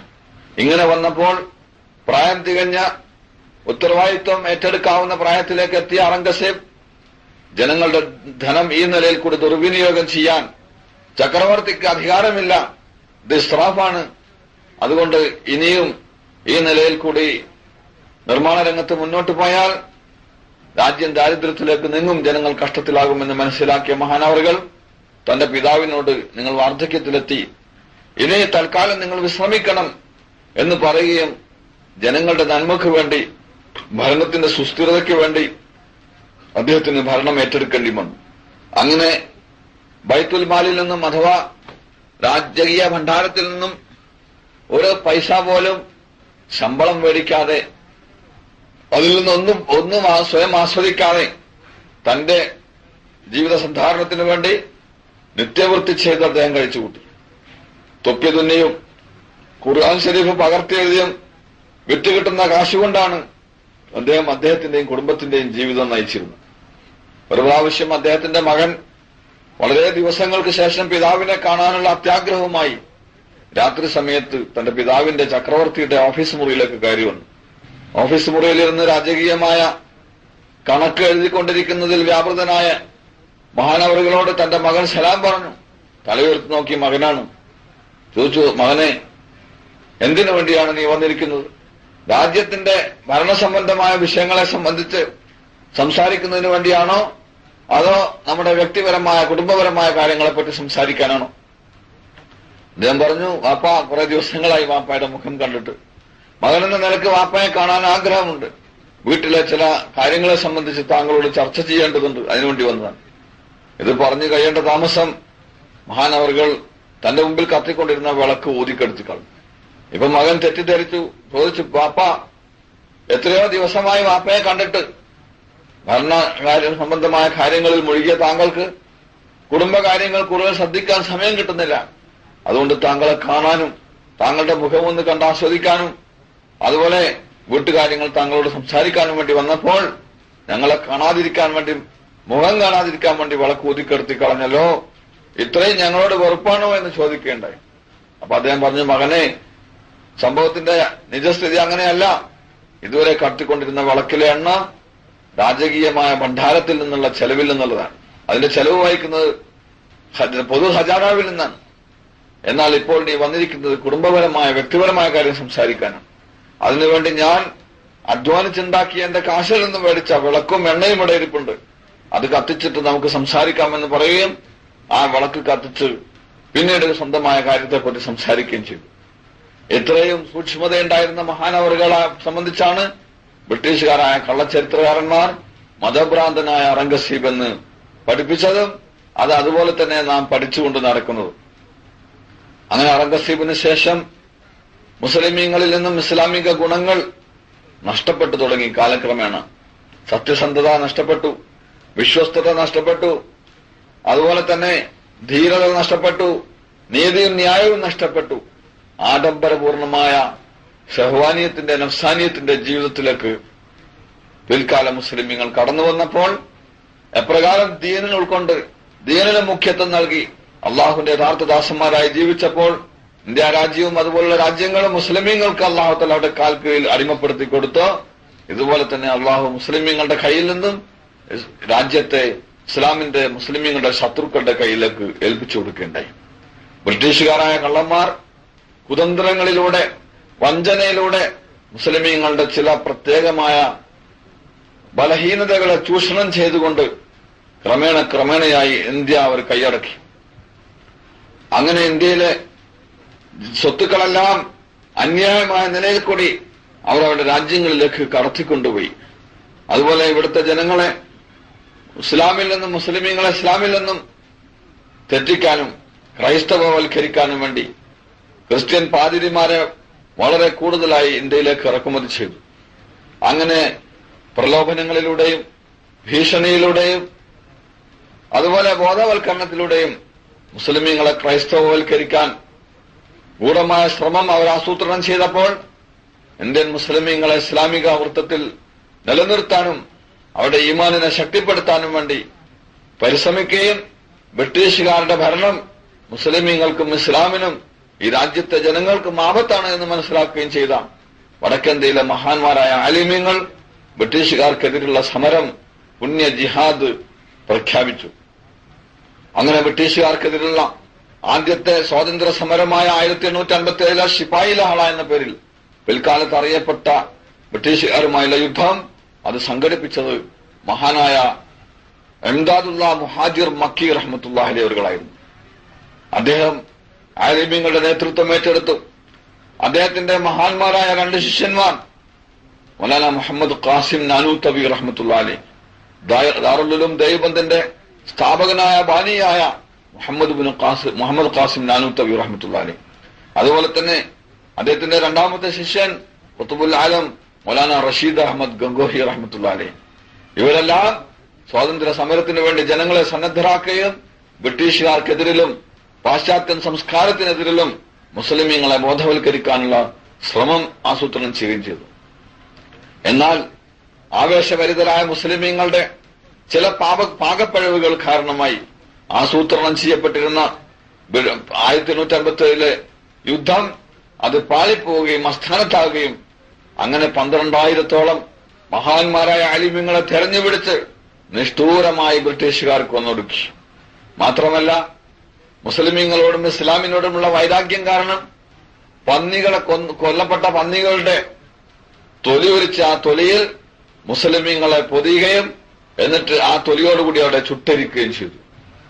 അങ്ങനെ ഭയങ്കരമായ രീതിയിൽ മുസ്ലിമീങ്ങളോട് കഠിനമായ ശത്രുതാ മനോഭാവത്തിലൂടെ ഇസ്ലാമിനെ ഇന്ത്യയിൽ നിന്നും ലോകത്ത് നിന്നും പിഴുതെറിയാൻ വേണ്ടി അവർ ശ്രമിച്ചപ്പോൾ ഇന്ത്യയിലെ ഇസ്ലാമിനെ നിലനിർത്താൻ വേണ്ടി മരിക്കുന്നതുവരെ പരിശ്രമിക്കുമെന്ന് ശപഥം ചെയ്തു മഹാനായ മുഹമ്മദ് ഖാസിം നാനൂത്തവി റഹ്മത്തുള്ളാഹി അലൈഹി അവர்கள். അദ്ദേഹം ഒരു എലന്റെ മരച്ചുവട്ടിൽ വെച്ച് ദേവബന്ദിൽ വെച്ച് മഹമൂദുൽ ഹസൻ എന്ന വിദ്യാർത്ഥിക്ക് ഇൽമു പഠിപ്പിച്ചുകൊണ്ട് സ്ഥാപിച്ച സ്ഥാപനമാണ് ദാറുൽ ഉലൂം ദേവബന്ദ്. അങ്ങനെ അവരുടെ ഷെയ്ഖായിരുന്ന ഇംദാദുല്ല മുഹാജിർ മക്കി റഹ്മത്തുള്ളാഹി അലൈഹി അവർക്ക് ഇന്ത്യയിൽ തന്നെ നിന്നുകൊണ്ട് ഇസ്ലാമിക പ്രചരണവും ഇസ്ലാമിന്റെ സംസ്ഥാപനവും അതിന്റെ സംരക്ഷണവും നടത്താൻ സാധിക്കുകയില്ല. അതുകൊണ്ട് അറേബ്യയിലേക്ക് ഹിജ്റത്ത് ചെയ്തു പോകുന്നതാണ് അഭികാമ്യമായത് എന്ന് മനസ്സിലാക്കി ബ്രിട്ടീഷുകാരുടെ കണ്ണിൽ പെടാതിരിക്കുന്നതിന് വേണ്ടി കാവ്യ വസ്ത്രം ധരിച്ചുകൊണ്ട് സന്യാസ വേഷം ധരിച്ചുകൊണ്ട് കപ്പലിൽ കയറി മക്കായിലേക്ക് പോവുകയും ചെയ്തു. അങ്ങനെ മക്കായിലെത്തി ജനങ്ങൾക്ക് ഈമാനിയായ ഉപദേശങ്ങളും തർബിയത്തും കൊടുത്ത് അതോടൊപ്പം ബ്രിട്ടീഷുകാർക്കെതിരിൽ മുസ്ലിം രാജ്യങ്ങളെ അണിനിരത്താനുള്ള ശ്രമവും അദ്ദേഹം ആരംഭിച്ചു. ഇങ്ങനെയുള്ള പരിശ്രമം ആരംഭിച്ചപ്പോഴാണ് മഹാനവറുകൾ മക്കായിലെത്തിയ വിവരമറിഞ്ഞപ്പോഴാണ് ദക്ഷിണേന്ത്യയിലെ ഇൽമിന്റെ സ്രോതസ്സായ ബാഖിയാത്തു സ്വാലിഹാത്തിന്റെ സ്ഥാപക നേതാവ് ബാനി ഹസ്രത്ത് അവர்கள் മഹാനവറുകളുടെ അഥവാ മൗലാന ഇംദാദുല്ല മുഹാജിർ മക്കി റഹ്മത്തുള്ളാഹി അവരുടെ മക്കയിലേക്കുള്ള ആഗമന വാർത്ത അറിഞ്ഞ് അദ്ദേഹത്തിന്റെ ശിഷ്യത്വം സ്വീകരിക്കാനും അദ്ദേഹത്തിൽ നിന്ന് തർബിയത്ത് സ്വീകരിക്കാനും വേണ്ടി മക്കയിലേക്ക് പോയത്. അങ്ങനെ മക്ക ജീവിതത്തിൽ കുറെ കാലം ഇംദാദുല്ല മുഹാജിർ മക്കി റഹ്മത്തുള്ളാഹി അവர்களுമായി കഴിഞ്ഞുകൂടിയതിനു ശേഷം തിരിച്ചു വന്നിട്ടാണ് മഹാനവറുകൾ ബാഖിയാത്തു സാലിഹാത്ത് സ്ഥാപിക്കുന്നത്. ആ ബാഖിയാത്തു സാലിഹാത്തിന്റെ ബാനിയായ ഇംദാദുല്ല മുഹാജിർ മക്കി റഹ്മത്തുള്ളാഹി അവരുടെ ശിഷ്യന്മാരിൽ ഖലീഫമാരിൽ ഏറ്റവും പ്രമുഖരായ രണ്ടുപേരാണ് മഹാനായ മുഹമ്മദ് ഖാസിം നാനൂത്തവി റഹ്മത്തുള്ളാഹി അവர்களுം മൗലാന റഷീദ് അഹമ്മദ് ഗംഗോഹി റഹ്മത്തുള്ളാഹി അവர்களுം. ഈ രണ്ട് മഹാന്മാരെ സംബന്ധിച്ച് മഹാനായ ഇംദാദുല്ല മുഹാജിർ മക്കി റഹ്മത്തുള്ളാഹി അവർ എന്താണ് പറഞ്ഞിരിക്കുന്നത് എന്ന് കേൾക്കുകയും മനസ്സിലാക്കുകയും ചെയ്യുമ്പോഴേ ഒരു ബാക്കവിക്ക് ഈ മഹാന്മാരെ ആക്ഷേപിക്കാൻ പാടുണ്ടോ എന്ന് നമുക്ക് മനസ്സിലാവുള്ളൂ.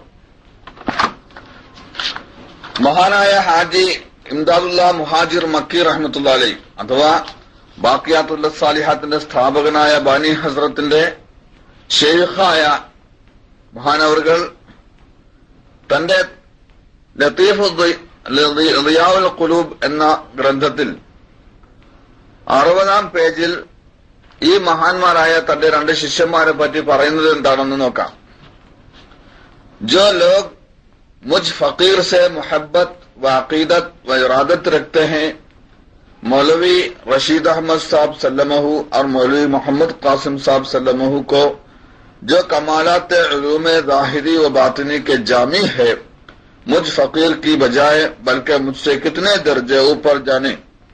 अगरचे बज़ाहिर मामला बरक्स हुआ कि वो मेरी जगह और मैं उनकी जगह हो गया. മഹാനവറുകൾ പറയാണ്, ഈ ഫക്കീറായ ഈ സാധുവായ ഈ മനുഷ്യനോട് മുഹബ്ബത്തുള്ളവരും അഖീദത്തുള്ളവരും മുരീദന്മാരായിട്ടുള്ള ആൾക്കാർക്കും അത്യാവശ്യമാണ് മൗലവി റഷീദ് അഹമ്മദ് സല്ലമഹു, മൗലവി മുഹമ്മദ് ഖാസിം സാബ് സല്ലമഹു. ഇവർ രണ്ടുപേരും ദാഹിരിയായ ഇൽമിലും ബാത്തിനിയായ ഇൽമുകളിലും അഗാധ പാണ്ഡിത്യം നേടിയവരാണ്. ഈ രണ്ടുപേരോട് കൂടുതൽ ബന്ധം സ്ഥാപിക്കുക, എന്നെക്കാൾ ഉയർന്നവരായി അവർ രണ്ടുപേരെയും കണക്കാക്കുക എന്നത് വളരെ അത്യാവശ്യമായതാണ്. ബാഹ്യമായിട്ട് സംഗതി തലതിരിഞ്ഞാണ് കാണപ്പെടുന്നതെങ്കിലും ഞാൻ അദ്ദേഹത്തിന്റെ അവരുടെയൊക്കെ ഷെയ്ഖായിട്ടും അവരെന്റെ മുരീദന്മാരുമായിട്ടുമാണ് ആൾക്കാർ മനസ്സിലാക്കുന്നതെങ്കിലും യഥാർത്ഥത്തിൽ അവർ രണ്ടുപേരും എന്റെ സ്ഥാനത്തും ഞാൻ അവരുടെ സ്ഥാനത്തും ആയിരിക്കേണ്ടതായിരുന്നു. അതുകൊണ്ട് उनकी सोहबत को गनीमत जाने, क्योंकि ऐसे लोग इस जमाने में नायाब हैं और उनकी बाबरकत सोहबत से फायद हासिल करें और उस सुलूक का जो तरीक़ इस रिसाले में लिखा गया है वो उनके पास हासिल करें. इंशाअल्लाह महरूम नहीं रहेंगे. ആ രണ്ട് മഹാന്മാരുടെയും സഹവാസം ഒരു ഗനീമത്തായി കണക്കാക്കണം. അവർ ഈ കാലഘട്ടത്തിലെ അള്ളാഹുവിന്റെ പ്രതിനിധികളാണ്. അവരുടെ സ്വഹബത്തിന്റെ ബർക്കത്തുകൾ കരസ്ഥമാക്കണം. ഈ ഗ്രന്ഥത്തിൽ, ഈ റിസാലയിൽ സുലൂക്കിന്റെ വഴിയിൽ പ്രവേശിച്ചവർക്ക് വേണ്ടി എഴുതപ്പെട്ട കാര്യങ്ങൾ ശരിയായി മനസ്സിലാക്കാൻ അവരുമായി ബന്ധം സ്ഥാപിക്കണം. ഇൻഷാ അല്ലാഹ് അങ്ങനെ അവരുമായി ബന്ധം സ്ഥാപിക്കുന്നവർ മഹറൂമാകുകയില്ല, നിരാശപ്പെടേണ്ടി വരികയില്ല. अल्लाह ताला उनकी उम्र में बरकत दे और तमाम रूहानी नेमतों और अपने कुर्ब के कमालात से उनको मुशर्रफ फरमाए और बुलंद दर्जात तक पहुंचाएं. അല്ലാഹു സുബ്ഹാനഹു വ തആല അവർ രണ്ടുപേരുടെയും ആയുസ്സിൽ ബർക്കത്ത് ചെയ്യുകയും തരീഖത്തിന്റെ ഹഖീഖത്തിന്റെ ഉലൂമുകൾ, അതിന്റേതായ നിഅമത്തുകൾ അല്ലാഹു സുബ്ഹാനഹു വ തആല അവരിൽ സമ്പൂർണ്ണമാക്കി കൊടുക്കുകയും അവനോടുള്ള സാമീപ്യത്തിന്റെ പരിപൂർണത അവർക്ക് നൽകി അല്ലാഹു അവരെ ആദരിക്കുകയും അവരുടെ ദർജാത്തുകളെ അല്ലാഹു ഉയർത്തി കൊടുക്കുകയും ചെയ്യട്ടെ. और उनकी हिदायत के नूर से तमाम जहान को मुनव्वर फरमाए. അവരുടെ ഇൽമിന്റെ പ്രകാശം കൊണ്ട് ഈ ലോകം മുഴുവൻ അല്ലാഹു പ്രകാശിപ്പിക്കുമാറാകട്ടെ എന്ന് മഹാനായ മുഹാജിർ മക്കി ഇംദാദുല്ലാ മുഹാജിർ മക്കി റഹ്മത്തുള്ളാഹി അലൈഹി അവർ തന്റെ രണ്ട് മുരീദന്മാരും ശിഷ്യന്മാരുമായ റഷീദ് അഹമ്മദ് ഗംഗോഹി, മുഹമ്മദ് ഖാസിം നാനൂത്തവിയെ പറ്റി പറഞ്ഞിരിക്കുകയാണ്.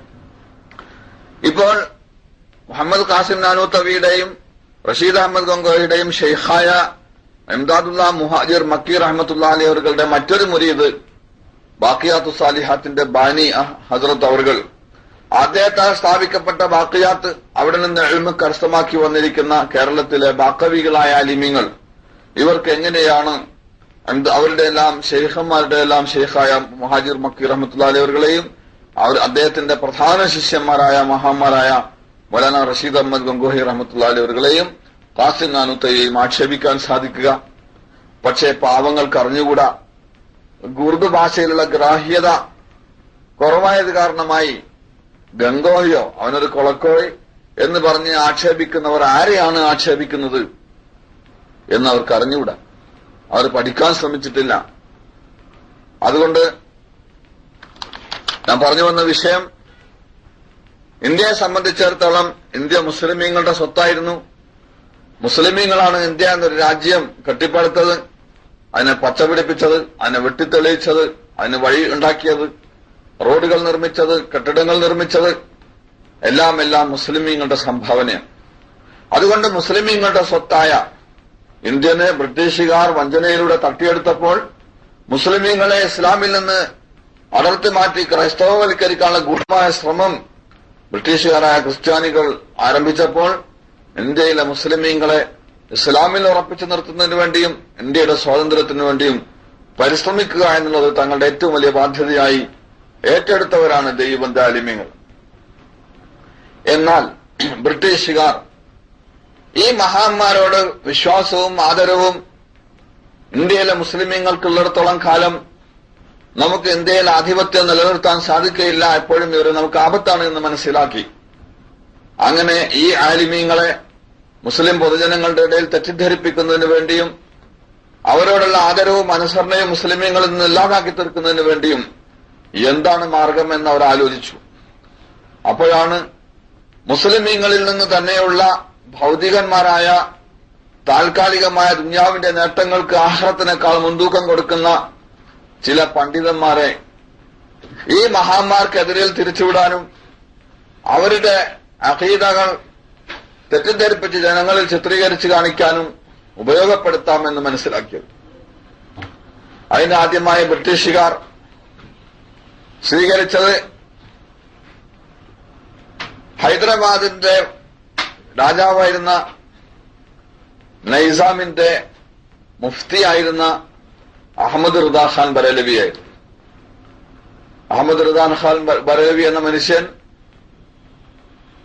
ഹൈദരാബാദ് നൈസാമിന്റെ മുഫ്തിയായിരുന്നു, പ്രധാനപ്പെട്ട വലങ്കയായിരുന്നു. ഇന്ത്യയിൽ ബ്രിട്ടീഷ് ആധിപത്യം നിൽക്കുക എന്നുള്ളത് നൈസാമിനെ സംബന്ധിച്ചിടത്തോളം അത്യാവശ്യമാണ്.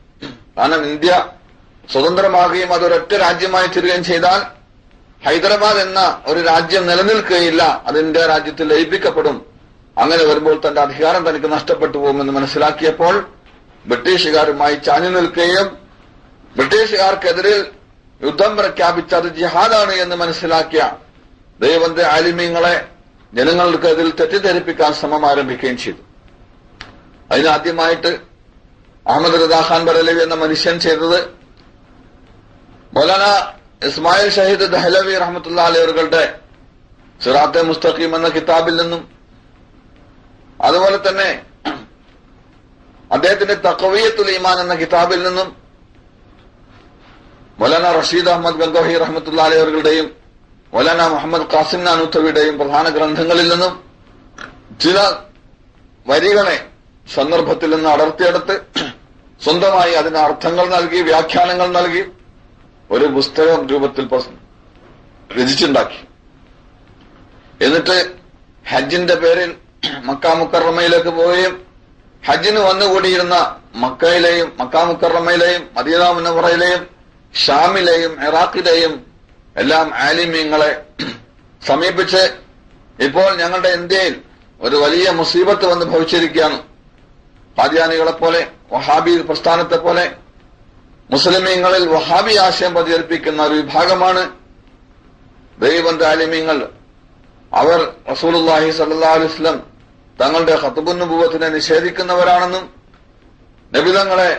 നബിതങ്ങൾക്കുള്ള ഇൽമ് മൃഗങ്ങൾക്കും പട്ടികൾക്കും പൂച്ചകൾക്കും ഒക്കെ ഭ്രാന്തന്മാർക്കും ഒക്കെ ഉള്ള അത്രയേ ഉള്ളൂ, അതിൽ കൂടുതൽ നബിക്ക് ഇൽമുൽ ഗൈബിന്റെ വിഷയത്തിൽ ഇൽമുണ്ടെന്ന് പറയുന്നവൻ കാഫിറാണെന്നും നബിതങ്ങളെ നിസ്കാരത്തിൽ ഓർക്കുന്നതിനേക്കാൾ നല്ലത് പട്ടിയോ കഴുതയോ ഏഷ്യാപ്പെണ്ണിനെയോ വിചാരത്തെയോ ഓർക്കുന്നതാണ് നല്ലത് എന്നും അവരുടെ ഗ്രന്ഥങ്ങളിൽ എഴുതിയിട്ടുണ്ട് എന്ന് പറഞ്ഞ് തെറ്റിദ്ധരിപ്പിച്ചു.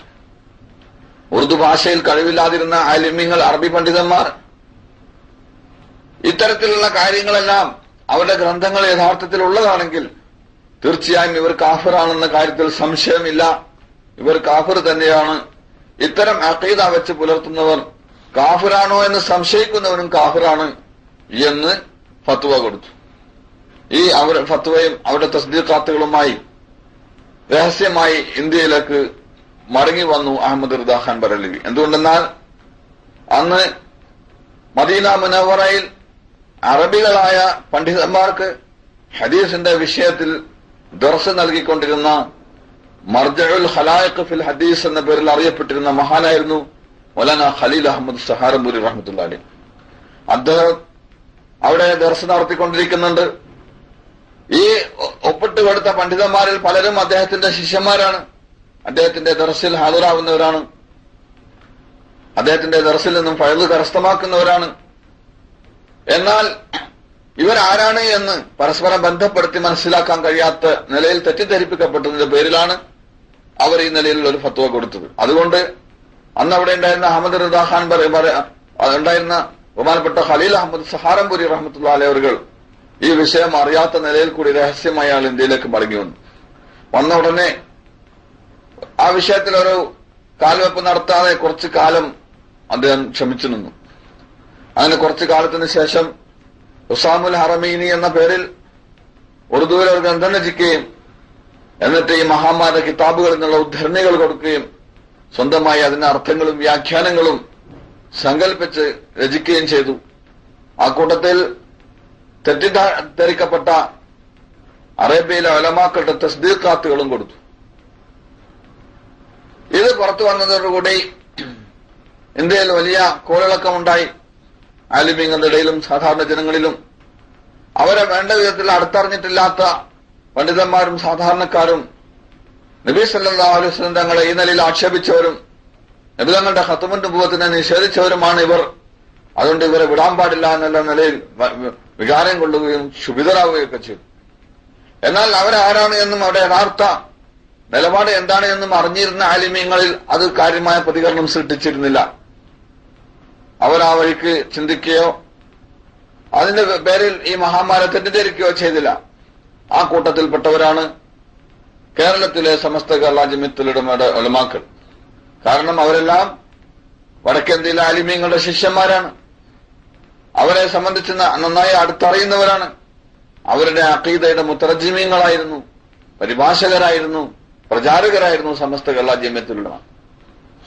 1961 സമസ്ത കേരള ജമിയത്തുലമയുടെ മഹാസമ്മേളനം കക്കാട് വെച്ച് നടക്കുകയുണ്ടായി. ജനലക്ഷങ്ങൾ നിറഞ്ഞു കവിഞ്ഞൊഴുകിയ ആ മഹാസമ്മേളനത്തിൽ മുഖ്യാതിഥിയായി ക്ഷണിക്കപ്പെട്ടിരുന്നത് ദൈവബന്ധ ദാറുൽ ഉലൂമിന്റെ സാരഥ്യം വഹിച്ചിരുന്ന പ്രിൻസിപ്പാൾ മുഹത്തമിം മുഹമ്മദ് ഖാസിം നാനൂത്തവി റഹ്മത്തുള്ളാഹി അലൈഹിയുടെ പൗത്രൻ മൗലാന ഖാരി മുഹമ്മദ് തയ്യിബ് സാഹിബ് അവറുകളായിരുന്നു. അദ്ദേഹത്തിന്റെ പ്രൗഢഗംഭീരമായ ഉറുദു പ്രസംഗത്തിന്റെ പരിഭാഷ നിർവഹിച്ചിരുന്നത് മഹാനായ മർഹൂം ഇ കെ അബൂബക്കർ മുസ്ലിയാർ അവറുകളായിരുന്നു. മഹാനവറുകളുടെ ഗംഭീരമായ പ്രസംഗം പരിഭാഷപ്പെടുത്തിയതിനു ശേഷം കേരള മുസ്ലിമീങ്ങളെ ആ സദസ്സിനെ അഭിമുഖീകരിച്ചുകൊണ്ട് ഇ കെ അവറുകൾ പറഞ്ഞു, മദ്ഹബിന്റെ ആവശ്യത്തെ സംബന്ധിച്ച് ഇത്രയും ശക്തമായ ഭാഷയിൽ ഊന്നിപ്പറഞ്ഞ പ്രസംഗിച്ച തെളിവുകൾ ഉദ്ധരിച്ച ഒരു പണ്ഡിതനെ ഇതിനു മുമ്പ് എനിക്ക് കാണാൻ സാധിച്ചിട്ടില്ല എന്ന് അദ്ദേഹത്തെ വാഴ്ത്തിപ്പറയുണ്ടായി. ആ സമ്മേളനത്തിൽ വന്നുകൂടിയവരാൽ മഹാനായ ഖാരി തയ്യിബ് സാഹിബ് അവർക്ക് സമർപ്പിക്കപ്പെട്ട സ്വാഗതഗാനം, അറബിയിൽ രചിച്ച സ്വാഗതഗാനം, അത് ഇന്നും ഈ അടുത്ത കാലം വരെയും തയ്യിബ് സാഹിബിന്റെ വഫാത്ത് വരെയും ദൈവബന്ധ ദാറുൽ ഉലൂമിൽ അദ്ദേഹം സൂക്ഷിച്ചിരുന്നു. കേരളക്കാരായ വിദ്യാർത്ഥികളോ ആലിമീങ്ങളോ സന്ദർശിക്കുമ്പോഴൊക്കെ അവരോട് വളരെ സ്നേഹത്തോടും ആദരവോടുകൂടി പെരുമാറുകയും കേരളീയരായ ആലിമീങ്ങൾ സമർപ്പിച്ച ആ സ്വാഗതഗാനം ഫ്രെയിം ചെയ്തു വെച്ചത് എടുത്തു കാണിക്കുകയും അത് പാടുകയും രസിക്കുകയും ഒക്കെ ചെയ്യാറുണ്ടായിരുന്നു. അങ്ങനെ 1965 കാലം വരെ കേരളത്തിലെ ആലിമീങ്ങൾ ദൈവബന്ധ ആലിമീങ്ങളുടെ ശിഷ്യന്മാരാണ്. നമുക്കറിയാം, ഈ എ പി അബൂബക്കർ മുസ്ലിയാർ അവരുടെ ഉസ്താദാണ് മഹാനായ ഷെയ്ഖ് ഹസൻ മൗലവി അവர்கள். ബാക്കിയാത്ത് സാലിഹാത്തിൽ നിന്നും അദ്ദേഹത്തിന് സനദ് കൊടുത്തത് ബാക്കിയാത്ത് സാലിഹാത്തിന്റെ പ്രിൻസിപ്പളായിരുന്ന ഷെയ്ഖ് ഹസൻ ഹസറത്തായിരുന്നു. അദ്ദേഹത്തിന്റെ ഉസ്താദും ഷെയ്ഖുമായിരുന്നു മഹാനായ ഹുസൈൻ അഹമ്മദ് മദനി റഹ്മത്തുള്ളാഹി അലൈഹി അവர்கள். അദ്ദേഹത്തിന്റെ ഉസ്താദും അദ്ദേഹത്തിന്റെ ഷെയ്ഖുമായിരുന്നു ഷെയ്ഖുൽ ഹിന്ദ് മൗലാന മഹ്മൂദുൽ ഹസൻ ദൈബന്ദി റഹ്മത്തുള്ളാഹി അലൈഹി അവர்கள். അദ്ദേഹത്തിന്റെ ഷെയ്ഖും ഉസ്താദുമായിരുന്നു മൗലാന മുഹമ്മദ് ഖാസിം നാനൂത്തവി റഹ്മത്തുള്ളാഹി അലൈഹി. അദ്ദേഹത്തിന്റെ രണ്ടാമത്തെ ഉസ്താദാണ് ഖാസിം നാനൂത്തവി റഹ്മത്തുള്ളാഹി അലൈഹിയുടെ നിര്യാണത്തിന് ശേഷം അദ്ദേഹത്തിന്റെ ആത്മീയ ഗുരുവായി സ്വീകരിച്ച മഹാനാണ് മൗലാന റഷീദ് അഹമ്മദ് ഗംഗോഹി റഹ്മത്തുള്ളാഹി അലൈഹി. അപ്പോൾ എ പി അബൂബക്കർ മുസ്ലിയാറിന്റെ 4-മത്തെയോ 5-മത്തെയോ ഉസ്താദന്മാരാണ് മുഹമ്മദ് ഖാസിം നാനൂത്തവിയും റഷീദ് അഹമ്മദ് ഗംഗോഹി. മർഹൂം കെ കെ അബൂബക്കർ ഹസ്രത്ത് അവറുകളുടെ ഉസ്താദാണ് ഈ ഷെയ്ഖ് ഹസൻ ഹസ്രത്ത് അവറുകൾ. അദ്ദേഹത്തിന്റെ ഉസ്താദ്മാരുടെ പരമ്പരയിൽപ്പെട്ടവരാണ് ഈ മഹാന്മാർ. പിന്നീട് നേരിട്ട് തന്നെ ദൈവബന്ധ ദാറുൽ ഉലൂമിൽ പോവുകയും അവിടുന്ന് ഹുസൈൻ അഹമ്മദ് മദനിയിൽ നിന്ന് നേരിട്ട് ഹദീസിന്റെ ഇൽമ് കരസ്ഥമാക്കുകയും ചെയ്തു കെ കെ അബൂബക്കർ ഹസ്രത്ത് അവറുകൾ. അതുപോലെ അണ്ടോണ സൈനുൽ ഉലമ അണ്ടോണ മൊയ്തീൻ അണ്ടോണ അബ്ദുള്ള മുസ്ലിം അവർ അദ്ദേഹം ഷെയ്ഖ് ഹസൻ ഹസരത്തിന്റെ ശിഷ്യനായിരുന്നു. ഇങ്ങനെ കേരളത്തെ സംബന്ധിച്ചിടത്തോളം സമസ്ത കേരള ജമിയത്തുൽ ഉലമ ദേവന്ത ഉലമാക്കളുടെ ശിഷ്യന്മാരും അവരുടെ അഖീദയുടെ പ്രചാരകന്മാരും അവരുടെ മുത്തറജിമ്യങ്ങളുമായി വർത്തിച്ചുകൊണ്ടിരിക്കുകയായിരുന്നു. ഇങ്ങനെ ഇരിക്കുമ്പോഴാണ് കേരളീയരായ വിദ്യാർത്ഥികൾക്ക് ഹദീസിന്റെ സനദ് നേടുന്നതിന് വേണ്ടി ഉപരിപഠന ആവശ്യാർത്ഥം ഒന്നുകിൽ ബാക്കിയാത്തിലേക്കോ അല്ലെങ്കിൽ ദേവബന്ദ് ദാറുൽമിലേക്കോ പോകേണ്ടി വരുന്നു. എന്നാൽ ഉറുദു ഭാഷയിലും തമിഴിലുമൊക്കെയുള്ള പ്രാപ്തിക്കുറവ് കാരണം വേണ്ട വിധത്തിൽ ഹദീസിന്റെ ശറഹുകളോ ബയാനുകളോ മനസ്സിലാക്കാൻ സാധിക്കാതെ ആ മഹാമാരിയിൽ നിന്നും കിട്ടേണ്ട യഥാർത്ഥമായ പ്രയോജനങ്ങൾ നേടാൻ സാധിക്കാതെ മഹറൂമായി തിരിച്ചു വരുന്ന കാഴ്ച കണ്ടപ്പോൾ മഹാനായ ഷെയ്ഖ് ഹസൻ ഹസ്രത്ത് അവർക്ക് വല്ലാത്ത മാനസിക വേദന അനുഭവപ്പെടുകയും ഇതിന്റെ പരിഹാരത്തെപ്പറ്റി അദ്ദേഹം കുറെ കാലങ്ങളായി ചിന്തിക്കുകയും ചെയ്തു. ആ ചിന്തയുടെ ഫലമായി കേരളത്തിൽ തന്നെ ഹദീസിന്റെ സനദ് കൊടുക്കുന്ന ഒരു ഉപരിപഠന സ്ഥാപനം ഉണ്ടാകേണ്ടിയിരിക്കുന്നു എന്ന് അദ്ദേഹത്തിന് തോന്നി. അദ്ദേഹത്തിന്റെ മനസ്സിൽ ശക്തമായി ഉദിച്ച ഈ ആശയം മഹാനായ മർഹൂം സയ്യിദ് അബ്ദുറഹ്മാൻ ബാഫഖി തങ്ങൾ അവരുകളുമായി ചർച്ച ചെയ്യുകയും മഹാനായ തങ്ങൾ അവർക്ക് ഒരു നല്ല ആശയമാണ് എന്ന് തോന്നുകയും ചെയ്തു. ഈ ആശയം പ്രാവർത്തികമാക്കി തീർക്കുന്നതിന് വേണ്ടി ഉമറാക്കളുടെ ഒരു സംഘം നമുക്ക് രൂപീകരിക്കാം എന്ന് പറയുകയും അങ്ങനെ ഒരു ജാമിയ രൂപീകരിക്കുന്നതിന് വേണ്ടി ഒരു സംഘം രൂപീകരിക്കുകയും ചെയ്തു. അപ്പോൾ മഹാനായ ഷെയ്ഖ് ഹസൻ ഹസ്രത്ത് അവർ പറഞ്ഞു, കേരള മുസ്ലിമീങ്ങളെ സംബന്ധിച്ചിടത്തോളം ഇൽമിയായ രംഗത്തുള്ള ഒരു മുന്നേറ്റത്തിന്റെ ആദ്യത്തെ കാൽവെപ്പ് എന്ന നിലയിൽ ഈ സ്ഥാപനത്തിൽ ഈ സംഘടനയിൽ സമസ്ത കേരള ജമിയത്തുൽ ഉലമയെയും ഉൾപ്പെടുത്തേണ്ടിയിരിക്കുന്നു. അതുകൊണ്ട് സമസ്തയുടെ ഒരു പ്രതിനിധി എന്ന നിലക്ക് നമുക്ക് ഈ സംഘടനയിൽ ബഹുമാനപ്പെട്ട ഇ.കെ. അബൂബക്കർ മുസ്ലിയാർ അവർകളെ അതിന്റെ പ്രതിനിധിയായി നമുക്ക് ചേർക്കാം എന്ന് പറയുകയും ചെയ്തു.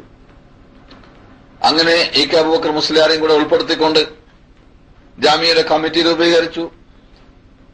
എന്നാൽ ഈ സ്ഥാപനം നിർമ്മിക്കുന്നതിന് കെട്ടിടം ആവശ്യമാണ്, സ്ഥലം ആവശ്യമാണ്, വരുമാന മാർഗങ്ങൾ ആവശ്യമാണ്. ഇന്നത്തെ പോലെ ഗൾഫ് രാജ്യങ്ങളൊന്നുമില്ല സമ്പത്തിന്റെ ഒഴുക്കിന്. എന്താണ് ഒരു മാർഗം, പരിഹാരം? അവർ ചിന്തിച്ചു. അപ്പോഴാണ് ഒരു പരിഹാരമായി ഇ.കെ. അബൂബക്കർ മുസ്ലിയാർ ഈ ആശയം മുന്നോട്ട് വെച്ചത്. അഥവാ ലാഹോറിൽ കച്ചവടക്കാരനായ ബാപ്പു ഹാജി എന്ന മനുഷ്യൻ മക്കളില്ലാത്തയാളാണ്, അതുപോലെ അനന്തരാവകാശികളില്ലാത്തയാളാണ്. ധാരാളം ഭൂസ്വത്തുക്കൾ അദ്ദേഹത്തിന് പട്ടിക്കാട് ഭാഗത്തുണ്ട്. എന്നാൽ അദ്ദേഹം നൂറിഷാ തരീഖത്തിന്റെ നൂറിഷാ തങ്ങളുടെ മുരീദാണ്. നൂറിഷാ തങ്ങളുടെ കയ്യിൽ യുക്തമെന്ന് തോന്നുന്ന സ്ഥാപനങ്ങൾക്ക് സ്ഥലം കൊടുക്കാൻ അദ്ദേഹം ഏൽപ്പിച്ചിരിക്കുകയാണ്. അതുകൊണ്ട് നൂറിഷാ തങ്ങളെ സമീപിച്ചാൽ ഈ സ്ഥാപനത്തിന് ആവശ്യമായ സ്ഥലവും സ്വത്തുക്കളും ഫ്രീയായി കിട്ടും എന്ന് ഇ.കെ. അബൂബക്കർ മുസ്ലിയാർ പറഞ്ഞു. എന്നാൽ നൂറിഷായെ സംബന്ധിച്ചോ അദ്ദേഹത്തിന്റെ അഖീദകളെ സംബന്ധിച്ചോ അദ്ദേഹത്തിന്റെ തരീഖത്തിനെ സംബന്ധിച്ചോ ഒന്നും വേണ്ട വിധത്തിൽ പഠിച്ചിട്ടില്ലാത്ത, മനസ്സിലാക്കാൻ ശ്രമിച്ചിട്ടില്ലാത്ത, എന്നാൽ യഥാർത്ഥമായ തരീഖത്ത് ആവശ്യമാണ് എന്ന് മനസ്സിലാക്കിയ പണ്ഡിതന്മാർ ആ സംഘടനയിലെ ഉമറാക്കൾ ആ അഭിപ്രായം സ്വീകരിക്കുകയും നൂറിഷാ തങ്ങളെ സമീപിക്കുകയും ചെയ്തു. ഈ ആശയം നല്ലൊരു ആശയമാണ്, ഇതിന് ആവശ്യമായ സ്ഥലവും സ്വത്തുക്കളും ഞാൻ തരാം. രണ്ട് ഷർത്തിന്റെ പേരിൽ രണ്ട് ഷർത്തുകൾ നിങ്ങൾ പാലിക്കണം. ഒന്ന്, ഈ സ്ഥാപനത്തിന് എന്റെ പേരിടണം, ജാമിയ നൂരിയ എന്ന് പേര് വെക്കണം. രണ്ടാമതായി, കേരളത്തിൽ എന്റെ തരീഖത്തിന്റെ ഹലക്കുകൾ സ്ഥാപിക്കുന്നതിന് വേണ്ടി സമസ്ത തന്നെ മുൻകൈ എടുക്കണം. ഈ രണ്ട് കാര്യങ്ങൾ ചെയ്യാൻ സമസ്തയും ഈ കമ്മിറ്റിയും തയ്യാറാണെങ്കിൽ അതിന് ആവശ്യമായ സ്ഥലവും സ്വത്തുക്കളും ഞാൻ നൽകാമെന്ന് അദ്ദേഹം പറയണ്ടേ. തദടിസ്ഥാനത്തിൽ നൂറിഷാ തങ്ങളെ കേരളത്തിൽ അങ്ങോളം ഇങ്ങോളം വാനോളം പുകഴ്ത്തിക്കൊണ്ട് നടക്കുകയും ഹൽക്ക രൂപീകരിക്കുന്നതിന് മുൻകൈയെടുക്കുകയും ചെയ്തിരുന്നത്, ആ സ്റ്റേജിലെല്ലാം വെട്ടിത്തിളങ്ങിയിരുന്നത് ഇ കെ അബൂബക്കർ മുസ്ലിയാരാണ്. നൂരി ഷാ തങ്ങളെ സംബന്ധിച്ച് അദ്ദേഹത്തിന്റെ ഉള്ളതും ഇല്ലാത്തതുമായ സാങ്കല്പികമായ ഗുണവിശേഷങ്ങൾ വാനോളം വർണ്ണിച്ച് പുകഴ്ത്തി പ്രസംഗിച്ചു. അങ്ങനെ പല സ്ഥലങ്ങളിലും പെരിന്തൽമണ്ണയിലുമെല്ലാം അവരുടെ ഹൽക്കകൾ രൂപീകരിക്കേണ്ടായി. അങ്ങനെ ജാമിയ നൂരിയക്ക് ആവശ്യമായ സ്ഥലം നൂരി ഷാ തങ്ങൾ നൽകി. അതിന്റെ കെട്ടിട നിർമ്മാണം പുരോഗമിച്ചുകൊണ്ടിരുന്നു. അങ്ങനെ അതിന്റെ ആദ്യ കാൽവെപ്പ് എന്ന നിലയിൽ സ്ഥാപനത്തിന്റെ തുടക്കം കുറിക്കുന്നതിന് വേണ്ടി അതിന്റെ പ്രിൻസിപ്പൽ സ്ഥാനം വഹിക്കാൻ, അതിന്റെ സാരഥ്യം ഏറ്റെടുക്കാൻ ബാഫക്കി തങ്ങളടക്കം ആ കമ്മിറ്റിയിലെ മുഴുവൻ ആൾക്കാരും ആവശ്യപ്പെട്ടത് ഷേഖ് ഹസൻ ഹസ്രത്തിനോടായിരുന്നു. എന്നാൽ തെന്നിന്ത്യയിലെ എൽമിന്റെ സ്രോതസ്സായ ബാഖിയാത്തു സാലിഹാത്തിന്റെ പ്രിൻസിപ്പളായിരിക്കുന്ന എനിക്ക് ഇങ്ങനെ കേരളത്തിൽ ഒരു പ്രിൻസിപ്പാൾ സ്ഥാനം കിട്ടാൻ വേണ്ടിയല്ല ഞാൻ ഈ സ്ഥാപനത്തിന് വേണ്ടി ആഗ്രഹിച്ചതും പരിശ്രമിച്ചതും. അതുകൊണ്ട് ഇതിന് ഏറ്റവും അനുയോജ്യനായ വ്യക്തിയെ ഞാൻ നിങ്ങൾക്ക് പറഞ്ഞു തരാം, അത് ഇ കെ അബൂബക്കർ മുസ്ലിയാരാണ് എന്ന് മഹാനവറുകൾ പറയുകയുണ്ടായി. പക്ഷേ അന്നുണ്ടായിരുന്ന തലയെടുപ്പുള്ള ആലിമീങ്ങളെല്ലാം ഷേഖ് ഹസൻ ഹസ്രത്ത് അവരുടെ ശിഷ്യന്മാരായിരുന്നു. അദ്ദേഹത്തിന്റെ ഇൽമിന്റെ അവഗാഹതയും അദ്ദേഹത്തിന്റെ മഹാത്മ്യവും വർഷങ്ങളായി നേരിട്ട് അദ്ദേഹത്തിന്റെ ശിഷ്യത്വം സ്വീകരിച്ച് അനുഭവിച്ച് മനസ്സിലാക്കിയ അദ്ദേഹത്തിന്റെ ശിഷ്യന്മാർക്ക്, അതുപോലെ ആ കമ്മിറ്റിയിലുള്ള ആളുകൾക്കെല്ലാം ഒരു വാശി പോലെ മഹാനവറുകൾ തന്നെ ഇതിന്റെ സാരഥ്യം വഹിക്കണം എന്നതായിരുന്നു. അങ്ങനെ എല്ലാവരുടെയും ആഗ്രഹവും പ്രതീക്ഷയും ഉറപ്പും ഷേഖ് ഹസൻ ഹസ്രത്ത് തന്നെ ഇതിന്റെ സാരഥ്യം ഏറ്റെടുക്കും, പ്രിൻസിപ്പളായി മാറും. അങ്ങനെ എല്ലാവരും സ്വപ്നം കണ്ടുകൊണ്ടിരിക്കുമ്പോൾ, പ്രതീക്ഷിച്ചു കഴിയുമ്പോഴാണ് കേരള മുസ്ലിമീങ്ങളെ ഒന്നാകെ ഞെട്ടിച്ചുകൊണ്ട് ഒരു ലേഖനം പുറത്തു വരുന്നത്. ഷേഖ് ഹസൻ മൗലവിയും തബ്ലീഗ് ജമാഅത്തും എന്ന പേരിൽ. ആ ലേഖനം എഴുതിയെന്ന് പറയപ്പെടുന്ന മനുഷ്യൻ എലത്തൂർക്കാരനായ എൻ അഹമ്മദ് ആജി എന്ന ഒരു നാടൻ മനുഷ്യനായിരുന്നു. ദീനിനെ പറ്റി വേണ്ട വിധത്തിലുള്ള ഇൽമു കരസ്ഥമാക്കിയിട്ടില്ലാത്ത, സമസ്തയുടെ ഒരു പിരിവുകാരനായ റിസീവറായിരുന്ന ഒരു നാടൻ മനുഷ്യൻ. അയാളുടെ പേരിലാണ് ആ ലേഖനം പ്രത്യക്ഷപ്പെട്ടത്. ആ ലേഖനമാണെങ്കിലോ മന്തിഖിൽ, തത്വശാസ്ത്രത്തിൽ, തർക്കശാസ്ത്രത്തിൽ നല്ല അവഗാഹം നേടിയ ഒരു വളഞ്ഞൊരു കുബുദ്ധിയുടെ പ്രവർത്തനമാണ് അതിന്റെ പിന്നിലെന്ന് ആ ലേഖനത്തിലൂടെ വ്യക്തമാവും. എൻ അഹമ്മദ് ആജി എന്നൊരു മനുഷ്യനിൽ നിന്നും ഇങ്ങനെ ഒരു ഗ്രന്ഥം പോയിട്ട് ഈ പറയപ്പെട്ട വിഷയങ്ങൾ എന്താണെന്ന് മനസ്സിലാക്കാൻ പോലും അയാൾക്ക് കഴിവില്ല എന്നുള്ളത് എല്ലാവർക്കും അറിയുന്ന ഒരു സംഗതിയാണ്.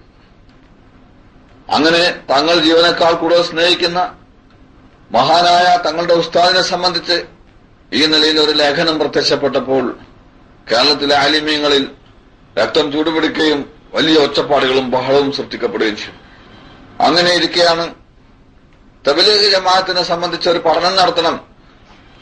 ആദ്യമായി കുത്തുബി മുഹമ്മദ് മുസ്ലിയാർ അവരുടെ അടുക്കൽ ചെന്ന് തബ്ലീഗ് ജമാഅത്ത് പഴച്ചൊരു പ്രസ്ഥാനമാണെന്ന് താങ്കൾ ഫത്വ തരണമെന്ന് ആവശ്യപ്പെട്ടു. മഹാനവറുകൾ പറഞ്ഞു, തബ്ലീഗ് ജമാഅത്ത് പഴച്ചൊരു പ്രസ്ഥാനമാണെന്ന് ഞാനെങ്ങനെ ഫത്വ തരും? കാരണം അവരിൽ നിന്ന് സുന്നത്ത് ജമാഅത്തിന്റെ അഖീദക്കെതിരായി എന്തെങ്കിലും കാണുകയോ കേൾക്കുകയോ അനുഭവിക്കുകയോ ചെയ്തിട്ടില്ലല്ലോ. അപ്പോൾ എന്നാൽ ഈ വിഷയത്തെ സംബന്ധിച്ച് പഠിക്കാൻ, അഥവാ തബ്ലീഗ് ജമാഅത്തിനെ സംബന്ധിച്ച് പഠിക്കാൻ സമസ്ത ഒരു കമ്മിറ്റി എടുക്കണമെന്ന് സമസ്തക്ക് നിർദ്ദേശം നൽകിക്കൊണ്ട് ഒരു എഴുത്തയക്കണമെന്ന് പറഞ്ഞു. അത് ഞാൻ എഴുതാമെന്ന് പറയുകയും തബ്ലീഗ് ജമാഅത്തിനെ സംബന്ധിച്ച് ഒരു പഠനം നടത്താൻ ഒരു കമ്മിറ്റി എടുക്കണമെന്ന് ആവശ്യപ്പെട്ടുകൊണ്ട് അദ്ദേഹം എഴുതുകയും ചെയ്തു. ആ എഴുത്ത് പ്രകാരം തബ്ലീഗ് ജമാഅത്തിനെ സംബന്ധിച്ചും ദൈവബന്ധ ഉലമായെ സംബന്ധിച്ചും വിശദമായി പഠിപ്പിച്ച് റിപ്പോർട്ട് സമർപ്പിക്കാൻ വേണ്ടി ഒരു 5 അംഗ കമ്മിറ്റിയെ എടുത്തു. എന്നാൽ ആ 5 അംഗ കമ്മിറ്റിയിൽ 4 പേരും ഉറുദു വായിക്കാൻ പോലും അറിയാത്തവരായിരുന്നു. ഒരാൾ മാത്രമാണ് വാണിയമ്പാലം അബ്ദുറഹ്മാൻ മുസ്ലിയാർ. അദ്ദേഹം മാത്രമായിരുന്നു ഉറുദുവിൽ അത്യാവശ്യം കുറച്ച് കഴിവുണ്ടായിരുന്നയാൾ. എന്തിനാണ് വടക്കേന്ത്യയിലെ ആലിമീങ്ങളെ സംബന്ധിച്ചും തബ്ലീഗ് പ്രവർത്തനത്തെ സംബന്ധിച്ചും ഗഹനമായി പഠിക്കാൻ ഉറുദു വായിക്കാൻ പോലും കഴിയാത്ത 4 പേരെ തെരഞ്ഞെടുത്തത്? ഉറുദുവിൽ നല്ല ഗ്രാഹ്യതയും പാണ്ഡിത്യവുമുള്ള പണ്ഡിതന്മാർ ജീവിച്ചിരിക്കെ തന്നെ ഈ രീതിയിലുള്ള ഒരു കമ്മിറ്റിയുടെ ആവശ്യമുണ്ടായിരുന്നില്ല. ഇന്ന് ആ 5 അംഗ കമ്മിറ്റിയിൽ ജീവിച്ചിരിക്കുന്ന മനുഷ്യൻ ഒരേ വ്യക്തി ഉള്ളാളം കുഞ്ഞു സിദ്ദിഖ് അവർ മാത്രം. ഇന്നും അദ്ദേഹത്തിന്റെ അടുക്കൽ നിങ്ങളൊരു ഉറുദു സാധാരണ നിലയിലുള്ള ഒരു ഉറുദു പുസ്തകം കൊണ്ടുപോയി കയ്യിൽ കൊടുത്ത് ഇതൊന്ന് ഈ ഭാഗം ഒന്ന് വായിച്ച് ഇതിന്റെ ആശയം ഒന്ന് മനസ്സിലാക്കി തരണം എന്ന് പറഞ്ഞാൽ നിങ്ങൾക്ക് വ്യക്തമാവും, മക്കളെ എനിക്ക് ഉറുദു വായിക്കാൻ അറിഞ്ഞുകൂടാ എന്ന് അദ്ദേഹം പറയും. ആ നിലയിൽ ഉറുദു ഭാഷയിൽ കഴിവില്ലാത്ത 4 പേരെയും അല്പം മാത്രം കഴിവുള്ള ഒരു വ്യക്തിയെയും ഉൾപ്പെടുത്തിക്കൊണ്ടൊരു കമ്മിറ്റി എടുത്തു. വളരെ കുറഞ്ഞ ദിവസങ്ങൾക്കുള്ളിൽ കമ്മിറ്റി ഇതിനെ സംബന്ധിച്ച് അഥവാ തബ്ലീഗ് ജമാഅത്തിന്റെയും ദൈവം ഉലമാക്കളുടെയും ആധികാരിക ഗ്രന്ഥങ്ങൾ, ഉറുദു ഗ്രന്ഥങ്ങൾ വരുത്തിച്ച് ഗഹനമായി പഠിച്ചു. ആ പഠനത്തിൽ നിന്നും തബ്ലീഗ് ജമാഅത്തും ദൈവം ഉലമാക്കളും വഹാബി ആശയക്കാരാണ്, മുബ്തദിഈങ്ങളാണ് എന്ന് അവർ റിപ്പോർട്ട് സമർപ്പിച്ചു. എങ്കിൽ ശരി, ഈ തീരുമാനം നമുക്ക് പ്രഖ്യാപിക്കാമെന്ന് ആശയം പൊന്തി വന്നപ്പോൾ മഹാനായ സയ്യിദ് അബ്ദുറഹ്മാൻ ബാഫഖി തങ്ങൾ അവർ പറഞ്ഞു, ഇല്ല, ഈ പ്രഖ്യാപനം നടത്താൻ വരട്ടെ. ദൈവന്റെ ആലിമീങ്ങളുടെ കിതാബുകളിൽ നിന്നും നിങ്ങൾ ഉദ്ധരിച്ച ഉദ്ധരണികൾ നിങ്ങൾ മനസ്സിലാക്കിയ ആശയത്തിൽ തന്നെയാണോ അവർ ഉദ്ധരിച്ചിട്ടുള്ളത്, അഥവാ അവർക്ക് മറ്റു വല്ല ആശയങ്ങളുമുണ്ടോ? ഇതിന്റെ യഥാർത്ഥ വശം മനസ്സിലാക്കേണ്ടിയിരിക്കുന്നു. അതുകൊണ്ട് ശൈഖ് ഹസൻ മൗലവിയെ വിളിച്ചു വരുത്തി അദ്ദേഹവുമായി ഈ വിഷയത്തിൽ ഒരു ചർച്ച നടത്തിയതിനു ശേഷം, അഥവാ നിങ്ങൾ മനസ്സിലാക്കിയ അർത്ഥത്തിൽ തന്നെ വഹാബി ആശയങ്ങളാണ് അവരുടെ കിതാബുകളിൽ ഉള്ളതെങ്കിൽ ഒരു വഹാബികളാണ്, പിഴച്ചവരാണെന്ന് നമുക്ക് ഫത്വ കൊടുക്കാം എന്ന് മഹാനായ ബാഫഖി തങ്ങൾ പറഞ്ഞു. തദടിസ്ഥാനത്തിൽ ഒരു തീരുമാനവും എടുക്കാതെ മീറ്റിംഗ് കഴിഞ്ഞു, പിരിഞ്ഞുപോയി ജനങ്ങൾ. പിന്നെ കുറച്ച് ദിവസങ്ങൾക്ക് ശേഷം ശൈഖ് ഹസൻ മൗലവി അവരുടെ ഒരു നിശ്ചിത ദിവസം വിളിച്ചു വരുത്താം, അങ്ങനെ സമസ്തയിലെ ആലിമീങ്ങളും ശൈഖ് ഹസൻ മൗലവിയും ഒരുമിച്ച് കൂടി ഈ പറയപ്പെട്ട ഉദ്ധരണികളിൽ പറഞ്ഞ കാര്യങ്ങളൊക്കെ യഥാർത്ഥമാണോ എന്ന് നമുക്ക് അതിനെ സംബന്ധിച്ച് ചർച്ച ചെയ്ത് മനസ്സിലാക്കാൻ ശ്രമിക്കാം എന്ന് തീരുമാനിക്കുകയും ആ നിശ്ചയിക്കപ്പെട്ട തീയതി അറിയിക്കാനുള്ള ശൈഖ് ഹസൻ മൗലവിക്ക് എഴുതി അറിയിക്കാനുള്ള ഉത്തരവാദിത്വം കെ അബൂബക്കർ മുസ്ലിയാർ അവരെ ഏൽപ്പിക്കുകയും ചെയ്തു. നിശ്ചിത ദിവസം സമസ്തയിലെ പ്രഗത്ഭരായ ആലിമീങ്ങളെല്ലാം വന്ന് ഒരുമിച്ചുകൂടി. എന്നാൽ ശൈഖ് ഹസൻ മൗലവി മാത്രം വന്നില്ല. ശൈഖ് ഹസൻ മൗലവി പിന്മാറിക്കളഞ്ഞു. അതുകൊണ്ട് നമുക്ക് തബ്ലീഗ് ജമാഅത്തും ദൈവം ആലിമീങ്ങളും പഴച്ചവരാണെന്ന് ഫത്വ കൊടുക്കാമെന്ന് പറയുകയും പിറ്റത്തെ ദിവസത്തെ ചന്ദ്രികയിൽ തബ്ലീഗ് ജമാഅത്ത് വഹാബികളെ പോലെ പഴച്ച ഒരു പുത്തൻ പ്രസ്ഥാനമാണ്, സുന്നികൾക്ക് അതുമായി ബന്ധപ്പെടാൻ പാടില്ല എന്ന് ഫത്വ പുറത്തുവരികയും ചെയ്തു. പിന്നീട് ശൈഖ് ഹസൻ മൗലവിയുമായി ബന്ധപ്പെട്ട് എന്തുകൊണ്ടാണ് അദ്ദേഹം ഇവിടെ വന്നു ചേരാതിരുന്നതെന്ന് അന്വേഷിച്ചപ്പോൾ അങ്ങനെ ഒരു എഴുത്ത് അദ്ദേഹത്തിന് കിട്ടിയിട്ടില്ല, അദ്ദേഹത്തെ അറിയിക്കപ്പെട്ടിട്ടില്ല എന്നാണ് അദ്ദേഹത്തിൽ നിന്നും മറുപടി കിട്ടിയത്. ഇതിൽ നിന്നും ബുദ്ധിയുള്ളവർക്ക് ഇവിടെ എന്താണ് സംഭവിച്ചത് എന്ന് കൂടുതൽ വിശദീകരിക്കാതെ തന്നെ മനസ്സിലാക്കാൻ സാധിക്കും. ചുരുക്കി പറഞ്ഞാൽ 1965 കാലത്ത് കേരളത്തെ സംബന്ധിച്ചിടത്തോളം, പ്രത്യേകിച്ച് മലബാറിനെ സംബന്ധിച്ചിടത്തോളം തബ്ലീഗ് പ്രവർത്തനം എവിടെയും ഇല്ല. തബ്ലീഗ് പ്രവർത്തകർ എവിടെയും ഉണ്ടായിരുന്നില്ല. വളരെ കുറഞ്ഞ, എണ്ണിത്തിട്ടപ്പെടുത്താൻ സാധിക്കുന്ന രീതിയിൽ അപൂർവമായ നിലയിൽ കാണപ്പെടാവുന്ന ഏതാനും ചില വ്യക്തികൾ ഒഴിച്ച് ദക്ഷിണ കേരളത്തിൽ നിന്നും മൂസാ മൗലാന അവരുടെ കൂടെ എപ്പോഴെങ്കിലും ഏതെങ്കിലും കാലത്ത് വല്ല ജമാഅത്ത് വന്നാൽ കോഴിക്കോട്ട് 1-2 ദിവസം, കണ്ണൂരിൽ 2-3 ദിവസം എല്ലാം നിന്ന് പ്രവർത്തിച്ചു പോകും. ജനങ്ങളുടെ ഇടയിൽ അതിനൊരു സ്വീകാര്യതയോ ഒരു ആദരവോ ഒന്നും ഉണ്ടായിരുന്നില്ല. ആരും അതിലൊക്കെ ശ്രദ്ധിച്ചിരുന്നില്ല. അവിടെയും മക്കാമി പ്രവർത്തനമോ മറ്റു കാര്യങ്ങളോ ജനങ്ങൾ പുറപ്പെടുന്ന സ്വഭാവമോ ഒന്നും ഉണ്ടായിരുന്നില്ല. ഇപ്പോൾ ഈ നിലയിൽ കൂടിയുള്ള ഒരു തീരുമാനം എടുക്കപ്പെട്ടത് തബ്ലീഗ് ജമാഅത്തിനെ ഇല്ലാതാക്കാൻ വേണ്ടി അത് പഴച്ചതായതിന്റെ പേരിലോ അല്ല. യഥാർത്ഥത്തിൽ പട്ടിക്കാട് ജാമിയ നൂരിയുടെ പ്രിൻസിപ്പൽ സ്ഥാനത്ത് നിന്നും ശൈഖ് ഹസൻ അവറുകളെ തട്ടിമാറ്റി ആ സ്ഥാനം കൈയെടുക്കാൻ വേണ്ടി പ്രവർത്തിച്ച ഒരു കുബുദ്ധിയുടെ പ്രവർത്തനമാണ്.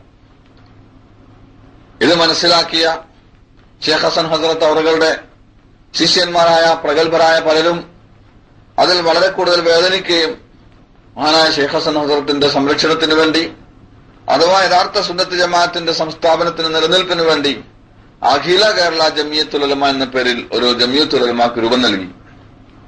എന്നാൽ ഷേഖ് ഹസൻ ഹസരത്തിനെതിരിൽ പ്രവർത്തിച്ച അതേ കുബുദ്ധി തന്നെ പിന്നിലൂടെ പ്രവർത്തിക്കുകയും ഈ അഖില കേരള ജമിയത്തുൽ ഉലമ സ്ഥാപിക്കുന്നതിന് വേണ്ടി മുൻകൈയെടുത്ത വ്രണിത ഹൃദയരായ ആലിമീങ്ങളുടെ ഉസ്താദിനെ സമീപിച്ച് അദ്ദേഹത്തിന് കാര്യങ്ങൾ പറഞ്ഞ് തെറ്റിദ്ധരിപ്പിച്ച് അദ്ദേഹം മുഖേന ഈ പണ്ഡിതന്മാരെ സ്വാധീനിക്കുകയും അങ്ങനെ തന്ത്രപൂർവ്വം ആ പ്രസ്ഥാനത്തെ, ആ സംഘടനയെ ഇല്ലാതാക്കി തീർക്കുകയും ചെയ്തു. അങ്ങനെ അഖില കേരള ജമിയത്തുൽ ഉലമ രൂപീകരിക്കുന്നതിന് മുൻകൈയെടുത്ത് പ്രവർത്തിച്ച മുന്നിലുണ്ടായിരുന്നയാളാണ് ഇന്ന് ജീവിച്ചിരിപ്പുള്ള AP അബൂബക്കർ മുസ്ലിയാർ. അങ്ങനെ തങ്ങളുടെ ഉസ്താദായ ഷേഖ് ഹസൻ ഹസരത്തിന് എതിരിൽ വന്ന ഈ നയത്തിൽ പ്രതിഷേധിച്ചുകൊണ്ട് തങ്ങളുടെ ഉസ്താദന്മാരായ ദൈവബന്ധ ഉലമാക്കളുടെ അഖീദക്കെതിരിൽ തെറ്റിദ്ധരിപ്പിക്കപ്പെട്ടതിന്റെ പേരിൽ വേദനിച്ചുകൊണ്ട് കാൽവെപ്പ് നടത്തിയ ആൾക്കാരിൽ ഒന്നാമത്തെ ആളാണ് AP അബൂബക്കർ മുസ്ലിയാർ. പക്ഷെ പിന്നീട് കാര്യങ്ങൾ മാസങ്ങളോളം ഇരുന്ന് ഗഹനമായി കൂലങ്കഷമായി പഠിച്ചതിനു ശേഷമാണ് സമസ്ത കേരള ജമിയത്തുൽ ഉലമ തബ്ലീഗ് ജമാഅത്ത് ഒരു പഴച്ച പ്രസ്ഥാനമാണ് എന്ന് തീരുമാനമെടുത്തത് എന്നാണ് പലരും ധരിച്ചു വച്ചിട്ടുള്ളത്. യഥാർത്ഥത്തിൽ ഇവിടെ ഒരു പഠനം സമസ്തയുടെ ഭാഗത്തു നിന്നും തബ്ലീഗ് ജമാഅത്തിനെ സംബന്ധിച്ചോ ദൈവബന്ധ ഉലമായെ സംബന്ധിച്ചോ അന്നു മുതൽ ഇന്നുവരെ നടന്നിട്ടില്ല എന്നതാണ് സത്യം.